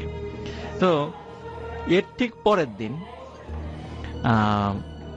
দিন যে ঘটনাটা ঘটে সেটা হচ্ছে, পরের দিন রাতের বেলা ওই যে তাজরুল যে ছেলেটা, যে ওই যে বলেছিল যে ভয়টাই পাই না কিছু এই সেই, তো তাজরুল ছেলেটা ওর আরো যে দুই বন্ধু আছে, যে হৃদয়, রমজান, রিয়াজ, আরো যে 3 বন্ধু আছে, এদের মধ্যে মানে 3 জনকে দাওয়াত দেয়, পিকনিকের দাওয়াত, যে একটা রাত্রে আমরা একটা রান্না বাড়া করবো, পিকনিক করবো আর কি। তো কোথায় রান্না হবে? ওই লাহুরিয়া বালিকা বিদ্যালয় নামে একটা স্কুল আছে, এখানে নাম হলো লাহুরিয়া বালিকা বিদ্যালয়, ওইখানে পিকনিক হবে। তো পিকনিক আয়োজন হয়। কোনো কারণে এই 3 বন্ধুর মধ্যে রমজান নামে যে ছেলেটা, এই পিকনিকে যায় নাই, গিয়েছিল হৃদয় এবং রিয়াজ। তো পিকনিকের পরে, মানে লিসেনারদেরকে একটু বলে রাখি যে একটু মনে রাখবেন, রমজান কিন্তু যায় নাই, গিয়েছে হৃদয় এবং রিয়াজ, তাজরুল নিয়ে গেছে ওদেরকে। খাওয়া দাওয়ার পরে তাজরুল বলছে হৃদয় এবং রিয়াজকে, এই চল ওই টাঙ্গাপাড়া ইউনিয়নের পলাশ বাজারে আজকে একটা কনসার্ট আছে, ওই কনসার্টটা দেখতে যাব। এখন হৃদয় এবং রিয়াজ বলছে, না রে, রমজান নাই, রমজানকে ছাড়া কিভাবে যাই, ও তো আসলো না, ও ছাড়া যাব না। তাজরুল বলছে, ও নাই তাতে কি, আমরা তো আছি, সবসময় ও থাকতে হবে এমন তো কোনো কথা নাই, চল। কিন্তু ওরা 2 নাছরবান্দা রমজানকে ছাড়া যাবে না। তাজরুল অনেক চেষ্টা করে, কিন্তু ওদেরকে নিতে পারে না। যাই হোক, যে যার বাড়িতে চলে যায়। পরের দিন ভাইয়া আর একটা ঘটনা ঘটে, সেটা হলো ওই হৃদয় যে ছেলেটা মাদ্রাসায় লেখাপড়া করে, সে ওই একটা জায়গায় প্রাইভেট পড়তে যায়, সেটা হলো ওই লাহুরিয়া পশ্চিমপাড়া প্রাইমারি স্কুল নামে একটা স্কুল আছে ওইখানে। ওই বিকাল 4টার সময় ওর একটা প্রাইভেট আছে, ও ওখানে পড়তে যায়। বাড়ি থেকে 2:30-3টার দিকে বের হয়, যেতে যতটুকু সময় লাগে আর কি, একটু আগেই যেত সব সময়। তো বাড়ি থেকে যাওয়ার সময় মানে একটা শর্টকাট রাস্তা রয়েছে, শর্টকাট একটা রাস্তা ধরে, ওই রাস্তার মধ্যে রাসেল ভাই একটা বাগান পড়ে, স্থানীয়ভাবে আবুল খায়েরের বাগান নামে সেটা পরিচিত। ও যখন ওই বাগানের মধ্য দিয়ে যাচ্ছে, হঠাৎ করে দেখে কি, তাজরুল সাথে, ওদের বন্ধু সার্কেলের কেউ না, কিন্তু পরিচিত এরকম 3-4 জন, তাদেরকে ওইভাবে দেখে নাই, মানে এমনি মুখ চেনাচেনি, ওদের সাথে বসে তাস খেলছে। এই 4 বন্ধুর আবার একটা বদভ্যাস ছিল, ওরা আবার কার্ড খেলতো, মানে তাস খেলতো। দেখে তাজরুল বসে বসে তাস খেলছে। এখন তাজরুল বলছে, এই হৃদয়, কই যাস? বলে যে আমি তো প্রাইভেট পড়তে যাচ্ছি। আয় বয় আমাদের সাথে একটু তাস খেল। বলে না, আমার প্রাইভেট আছে। আরে বয়, একটু পরে গেলে কোনো সমস্যা নেই, এত তাড়াতাড়ি গিয়ে কি করবি, সব দিন তো তাড়াতাড়ি যাস। তাজরুল মানে হৃদয় চিন্তা করে, আসলেই তো তাই, একটু বসে। আসলে ভাই ওরা আবার মাঝে মাঝে কি করতো, টাকা দিয়ে তাস খেলতো, মাঝে মাঝে কেউ জিততো, কেউ হারতো। ওরা যখন তাস খেলতে বসছে, বারবার এই হৃদয় জিতে যাচ্ছিল, 5 টাকা, 15 টাকা, 10 টাকা এরকম জিতে যাচ্ছিল। এখন তাজরুল বারবার বলছে, বাহ, আরো খেল, তুই তো জিতে যাচ্ছিস। এইভাবে কিছু সময় চলার পরে, এবং হৃদয়ও মগ্ন হয়ে গেছে তাস খেলায়, হঠাৎ 4টার সময় আসরের আজান দিয়ে দেয়। আসরের আজান যখন, তখন তাজরুল হঠাৎ করে সেন্স ফেরে, আরে আমার তো 4টার সময় প্রাইভেট আছে। শীতকালে কিন্তু আসলে 3:45, 4:45 বা 4টার দিকে আসরের আজান দেয়, শীতকালের ঘটনা ছিল। তো আমার তো আছে, মানে প্রাইভেট আছে, প্রাইভেট পড়তে যেতে হবে। তখন তাজরুল বলে, আরে একদিন প্রাইভেটে না গেলে কি হয়, প্রাইভেট থাক না। বলে না, ওই স্যার আমার আব্বারে বলে দিবে, আমার আব্বা রাগারাগি করবে। বলে আরে আজকে থাক, আজকে এখানে থাক, আজকে যাওয়ার দরকার নেই। বলে যে না, আমার যেতেই হবে। ও জোর করে উঠে চলে যায়। যাই হোক, প্রাইভেট পড়ে মানে চলে আসার পরে, সাধারণত মাগরিবের নামাজের পরে ওদের বাড়ির কাছে একটা দোকান আছে, এখন আছে না, হলো আলমগীরের দোকান। সন্ধ্যার পরে ওই দোকানে, বিষয়টা কি রাসেল ভাই আপনি মনে হয় দেখেছেন বা লিসেনার অনেকে দেখেছে, গ্রামগঞ্জে কিছু দোকান থাকে, দোকান টেলিভিশন থাকে। তো ওখানে বসে সবাই একটু টেলিভিশন দেখে, চাটা খায়, মোটামুটি ভালোই জমে থাকে আর কি। আর ওই দোকানে একটা ক্যারাম বোর্ড ছিল, ওই ইয়াং ছেলেপেলে সে ক্যারাম বোর্ড খেলতো, মোটামুটি ভালোই জমজমাট ছিল আলমগীরের দোকান। ওরাও কি করতো, মাগরিবের নামাজের পরে ওখানে আসতো, গল্প গুজব করে এশার আগ দিয়ে সবাই বাসায় চলে যেত। ওই মানে ওই সময় হৃদয় ওই যে প্রাইভেট পরে আসছে, মাগরিবের পরে আসছে, আসার পরে এসে দেখে যে তাজরুল তখনও আসে নাই। তো রিয়াজ আছে, রমজানও আছে। হৃদয় এসে বলছে যে ওই দিন আবার রাসেল ভাই বাংলাদেশের একটা খেলা ছিল কোন একটা দেশের সাথে আর কি, ক্রিকেট খেলা। তো বলছে যে আজকে যদি বাংলাদেশ জেতে তোদেরকে আমি 25 টাকার কটকটি খাওয়াবো। কটকটি কিন্তু ওই যে এক ধরনের গ্রামীণ খাবার আর কি, নিশ্চয়ই লিসেনাররা বুঝতে পারছেন, কটকটি খাওয়াবো। তখন রমজান আর রিয়াজ বলছে যে কটকটি খাওয়াবি, তোর কাছে 25 টাকা কিভাবে আসলো? স্টুডেন্ট মানুষ, 25 টাকা মানে অনেক টাকা। বলে হ্যাঁ, আমি ওই আজকে ইসের আবুল খায়ের বাগান দিয়ে যাওয়ার সময় দেখি তাজরুল বসে তাস খেলতেছে, আমি তো ওর সাথে বসে তাস খেলে আমি 50 টাকা জিতছি। বলে তাজরুলের সাথে তাস খেললি মানে? তাজরুল তো আজকে সারা বিকেল আমাদের সাথে ফুটবল খেললো, আমরা তো একসাথে, ও গোলকিপার ছিল, আমরা তো সারা বিকেল একসাথে খেললাম, এই যে একটু আগে বাসায় গেছে গোসল করে আসবে এখনই। বলে আরে না, আমি নিজে খেললাম, এই যে দেখ পকেট থেকে, এই যে দেখ 50 টাকা, আমি তাজরুলের সাথে জিতলাম। বলে না, এটা হতেই পারে না, আশেপাশে সবাই সাক্ষ্য দিচ্ছে, হ্যাঁ আজকে দুপুরের পর থেকেই তো আমরা খেলা নিয়েছিলাম, সন্ধ্যার আগ দিয়ে তাজরুল বাড়িতে গেছে। হৃদয় তো অবাক, তাহলে আমি খেললাম কার সাথে? কিছু সময় পরে তাজরুল চলে আসে, তাজরুলের সাথে হৃদয়ের বিশাল বাকবিতণ্ডা। তাজরুল বলে আমি তো খেললাম, কেবল গোসল করে আসলাম। হৃদয় বলে যে না, আমি তোমার সাথে তাস খেলছি। তো যাই হোক, এর মধ্যে কি হয় রাসেল ভাই, মানে ওই জায়গাতে কিন্তু ইয়ে ছিল না, রিয়াজ, সরি আমি একটা জিনিস ভুল বলছি ভাইয়া, রিয়াজ ওইখানে উপস্থিত ছিল না, সে রমজান ছিল শুধু। তো রমজান কথা কাটাকাটির এক পর্যায়ে বলতেছে আচ্ছা ঠিক আছে, গন্ডগোল কম, এখন থামো, চলো আমরা ওই যে পলাশ বাজার টাঙ্গাপাড়া ইউনিয়নে কনসার্ট আছে, কনসার্টে যাব। তখন তাজরুল মানে ইয়েরা বলতেছে যে, তখন হৃদয় বলতেছে কি পলাশ বাজার কনসার্ট মানে? ওটা তো গতকালকেই শেষ হয়ে গেছে। তখন ওই ইয়ে বলতেছে, রমজান বলছে গতকাল, খেয়াল করেন রাসেল ভাই, ওই যে পিকনিকে কিন্তু রমজান ছিল না। হ্যাঁ, তো হৃদয় বলতেছে যে ওটা তো গতকালকেই শেষ হয়ে গেছে, তুই ছিলি না। তাজরুল আমাকে আর রিয়াজকে কত রিকোয়েস্ট করলো, তুই ছিলি না দেখে আমরা গেলাম না। হ্যাঁ, তাজরুল তো তখন উপস্থিত। তাজরুল বলে এই বেটা, তোকে মাথা খারাপ হয়েছে? আমি পিকনিকে গেলাম কখন? আর আমি তোদেরকে কনসার্টের কথা বললাম কখন? ওরা দুইজনই ওর উপর ক্ষিপ্ত হয়, এই বেটা তুই আমাদের 3 জনের খাবার একাই সাবার করলি, আমাদেরকে ধরে নিয়ে কনসার্টে নিয়েই যাবি, কত চেষ্টা করলি, আমরা রমজান নাই দেখে গেলাম না, এখন বলো যে তুমি আমাদেরকে কনসার্টের কথা কখন বললা? এই শুরু হয়ে যায় বাকবিতণ্ডা। তাজরুল বলে যে আমি বলি নাই, আমি তো ছিলামই না, কারণ আমি সারা রাত আমার আব্বার সাথে খেতে কাজ করছি, কারণ আমার আব্বা আমাকে আসতে দেয়নি। ওরা কেউ বিশ্বাস করে না, বলে চল আমার আব্বার কাছে চল। তাকে ওর তাজরুল আব্বার কাছে নিয়ে যাও। আব্বা বলে হ্যাঁ, ও তো সারা রাত, আমি তো তোমাদের কাছে যাইতে দেই নাই, ও তো সারা রাত, শুধু রাত না সারাটা রাত, ভোরে সে ঘুমাইছে, সারা রাত আমার সাথে কাজ করছে, খেতে জরুরি কাজ ছিল, খেতে কাজ করছে। তখন ওরা বলে যে আরে তাজরুল একই সময় একাধিক জায়গায় কিভাবে যাচ্ছে, কিভাবে সম্ভব এটা? ওদের মনে খটকা লাগে। কিন্তু রাসেল ভাই ওই রাত্রে ওই যে আলমগীরের দোকানে ওখানে রিয়াজ যে ওদের বন্ধু, সে ছিল না। রাতের বেলা আর একটা ঘটনা ঘটে, রাত প্রায় ভাইয়া 11টা-12টা।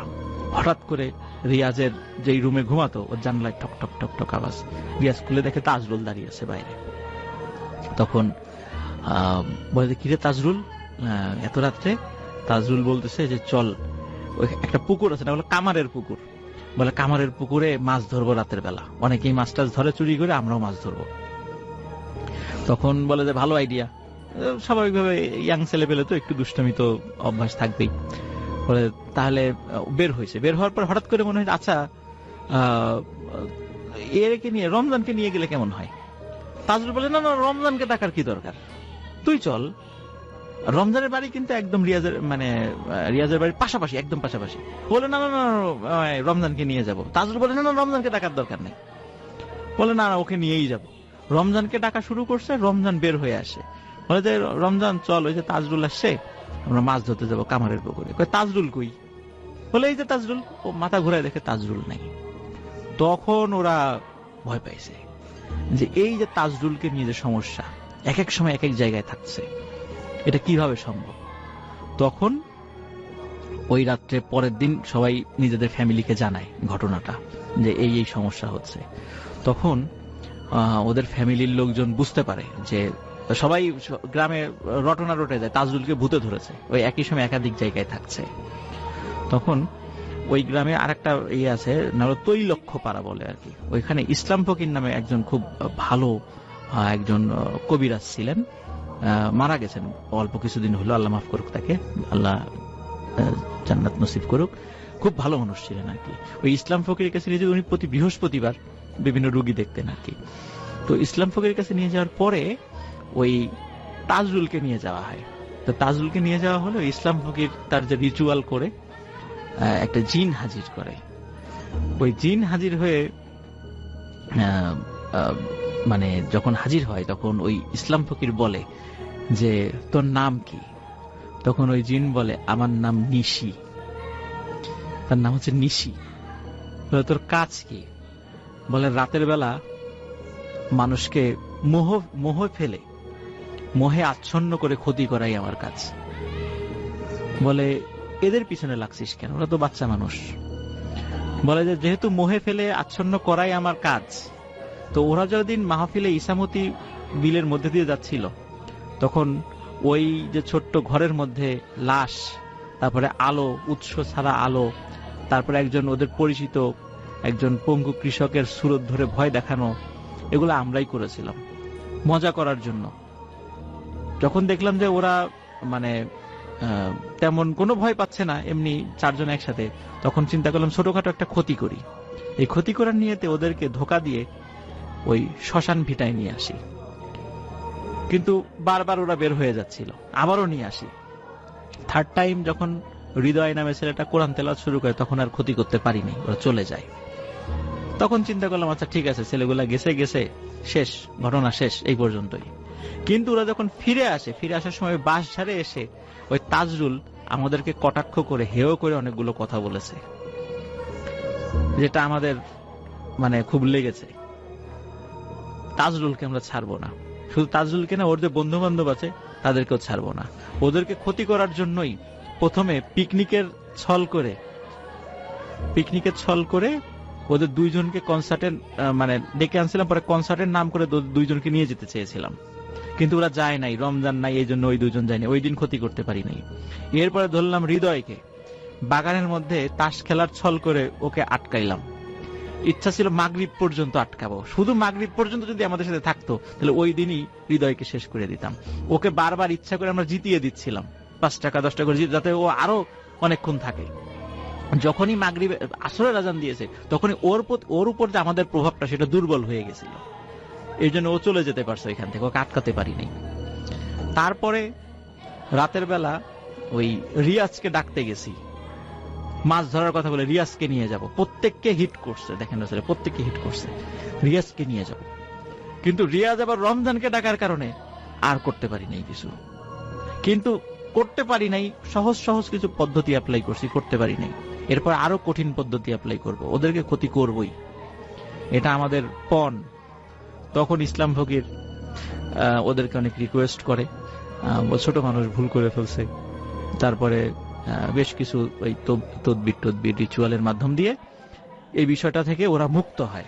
তাজরুল এখন সৌদি আরবে থাকে, আর হৃদয় যে ছেলেটা মাদ্রাসায় পড়তো এখন ফরিদপুর থাকে, আর অন্য দুইজন রিয়াজ এবং রমজান ওরা ওই লাহোরিয়া গ্রামেই এখনো আছে আর কি। তো আমি আলামিনকে বলেছিলাম যেহেতু মানে হৃদয়, রমজান এবং রিয়াজকে আপাতত পাওয়া পসিবল, তো তুমি এই তিনজনকে সাথে নিয়ে একটা ছবি আমাদেরকে দিবা, লিসেনারদেরকে দেখাবো যে এরা, কারণ অনেক সময় আমরা গল্প বলি বিশ্বাস করতে চায় না। তো আসল ভাই এই ঘটনা থেকে কিন্তু একটা বিষয় আমরা একটা শিক্ষণীয় একটা বিষয় পাই, সেটি হচ্ছে যে এই যে অনেক সময় কিছু হন্টেড প্লেসে গিয়ে আমরা না অনেক মানে ঠাট্টা তামাশা করি, ধুর এখানে কি আছে কিছু নাই, এই সেই সব ধোঁকাবাজি, এই সেই। অনেক সময় এই যে ঘটনা থেকে আমিও এটা শিখলাম, আমরা কিন্তু অনেক সময় এর ধরনের কথাবার্তা বলি কোথাও গিয়ে, এতে করে কিন্তু আমাদের উপর আমরা কিন্তু পজেসড হয়ে যেতে পারি। এই দুষ্টু জিনেরা কিন্তু আমরা সুযোগ করে দিচ্ছি আমাদেরকে ক্ষতি করার জন্য। এই জন্য আমরা একটু সাবধান থাকবো এই বিষয়গুলোতে। আশা করি ঘটনাটি সবার ভালো লেগেছে, সবাই ভালো থাকবেন, সুস্থ থাকবেন, এটাই ছিল ঘটনা। Thank you so much Afnan ভাই। আমি দেখতে পাচ্ছি অনেকে আসলে কমেন্ট করছেন এবং কমেন্ট করবেন, সেটা স্বাভাবিক। আফনান ভাই যখন স্টুডিও থাকেন সবাই কথা বলতে চান, এবং আজকে ইন্টারনেটের অবস্থা কিন্তু এমনিতে খুব খারাপ, কিন্তু এখনো পর্যন্ত আমরা তেমন কমপ্লেন পাই নাই। আমি আমি আমি দেখছি যে আমার যে ইন্টারনেট, আমার এখানে ফেসবুকই লোড হচ্ছে না, এরকম একটা অবস্থা। সো আমি যেটা বলতে চাই আপনাদের সবাইকে, সেটা হচ্ছে যে আপনারা যারা সঙ্গে আছেন তাদেরকে অনেক ধন্যবাদ। অনেক লম্বা দুটো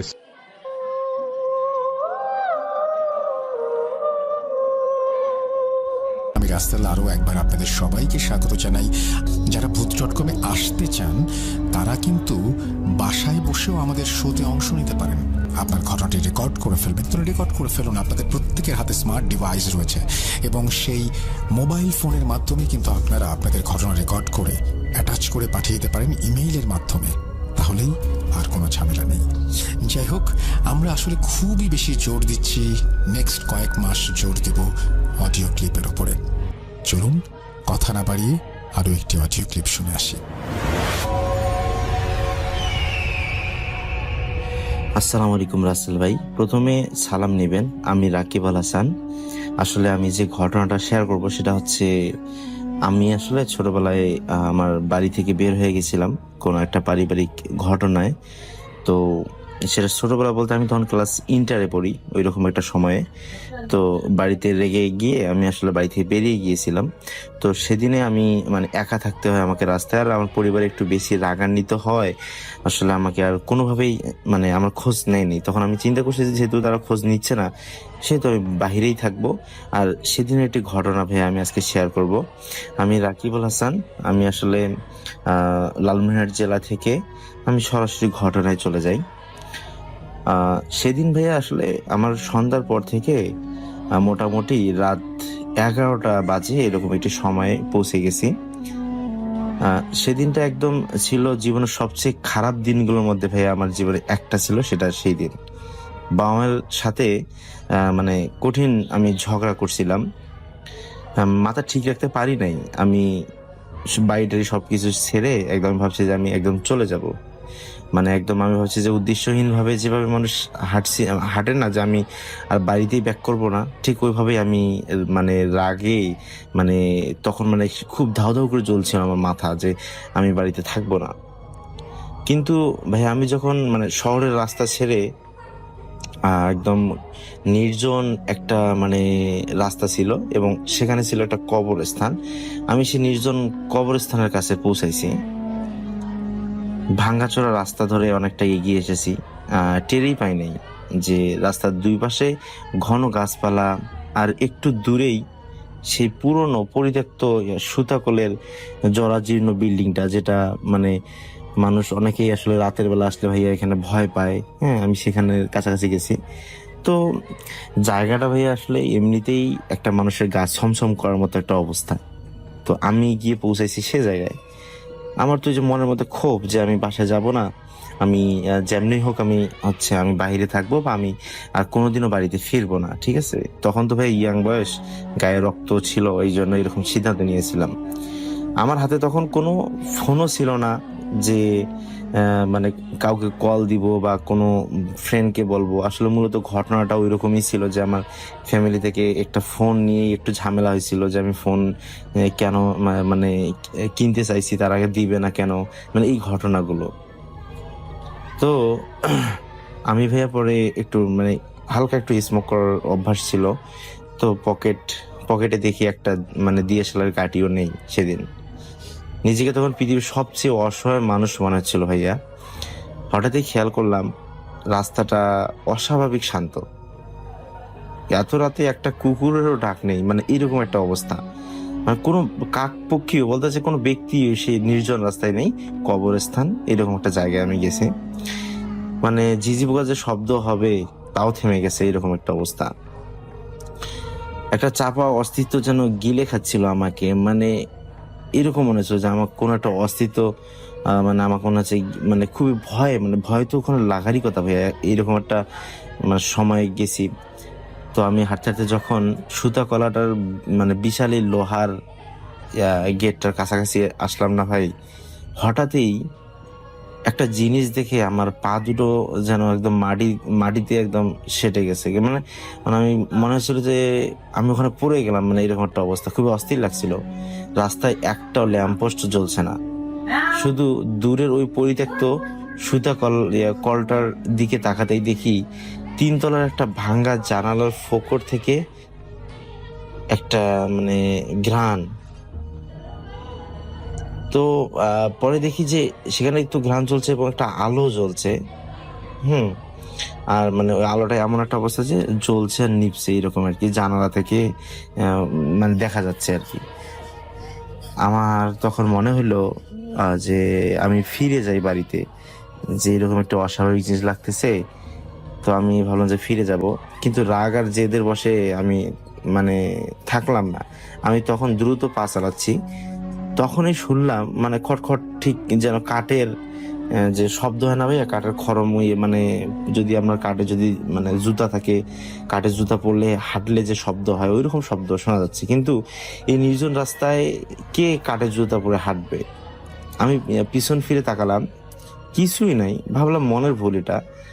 আবার সামনে একটু আগাইলাম, এবার দেখি শব্দটা আরো কাছে ভাইয়া, মানে খটখট শব্দ হচ্ছে। এবার সঙ্গে যোগ হলো কারো মানে ফুপিয়ে কান্নার আওয়াজ। এতক্ষণ তো ছিল যে খটখট করে শব্দ হয়ে কেউ আসতেছে, এখন মনে হচ্ছে যে মানে কেউ ফুপিয়ে ফুপিয়ে কান্না করতেছে। মানে কান্নাটা যেন রাস্তা ঠিক একদম ভাইয়া মাঝখান থেকে আসছে, এরকম একটা অবস্থা। কিন্তু সেখানে তো কেউই নেই। ভয়ে আমার হাত পা ঠান্ডা হতে শুরু করলো। আমি এবারে স্পষ্ট দেখতে পেলাম রাস্তার মাঝখানে ভাইয়া, যেখানে আলো অন্ধকারে একটা রেখা পড়ছে, সেখানে সাদা শাড়িতে আবসা একটা অবয়ব দাঁড়িয়ে আছে। মানে ওনাকে বোঝা যাচ্ছে না সে মানুষ নাকি একটা সাদা কাপড় আবৃত করা, তার শরীরে একদম ঢাকা, ঠিক আছে, তার গাটা জ্বলছে, এরকম একদম নির্জন জায়গা ভাই। ওখানে কবরস্থান, নির্জন রাস্তা, একটা কাকপক্ষীও নেই সেখানে। আর এই জিনিসটা দেখার পর ভাইয়া কিরকম একটা পরিস্থিতি হতে পারে। আবার বাড়ি থেকে আমি রাগ করে চলে আসছি। তো এটা কি করছে ভাইয়া, মানে ওটার অবয়বটা এমন একটা অবস্থা ছিল যে সে মাথাটা কেন জানি একটু নিচু করে আছে এবং নিচে মুখ দিয়ে কাঁদছে। আমার তখন তো দম বন্ধ হওয়ার জোগাড়, মানে চিৎকার করতে চাইলাম কিন্তু গলা দিয়ে আওয়াজ বের হলো না। আমি দাঁড়িয়ে রইলাম। তখনই সেই অবয়বটা ভাইয়া ধীরে ধীরে মাথা তুললো। আমার মনে হলো যে হৃৎপিণ্ডটা বুঝি এখনই ফেটে বেরিয়ে যাবে। সেই মুখটা ছিল একদম ভাইয়া বিভৎস, চোখের মনি নেই, শুধু মানে ঘোর কালো একটা গর্ত, আর তার ঠোঁটে কোনো হাসি বা কান্না ছিল না, ছিল কেবল একটা মানে ভয়ানক ভাইয়া একদম জমাট নিস্তব্ধতা।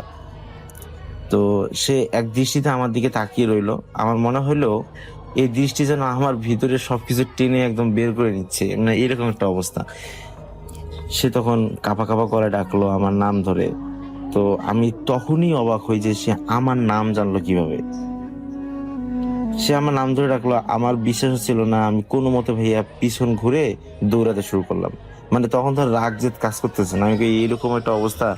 আমি তখন খেয়াল করলাম আমি যত জোরে দৌড়াচ্ছি, সেই ভাইয়া যে মানে কাঠের জুতা পরা যে শব্দটা তত দ্রুত আমার পিছু নিচ্ছে। মানে খটখট শব্দের আওয়াজটা যেন আমার মানে কানের খুব কাছে, এরকম একটা অবস্থা। আমি হাঁটতে হাঁটতে রাস্তার পাশে একটা মানে ঝোপের মধ্যে ঝাঁপিয়ে পড়লাম। মানে ওই সময় ইনস্ট্যান্ট আমার মনে হলো যে এইটাই মনে হয় আমার জন্য আসলে শ্রেয় হবে।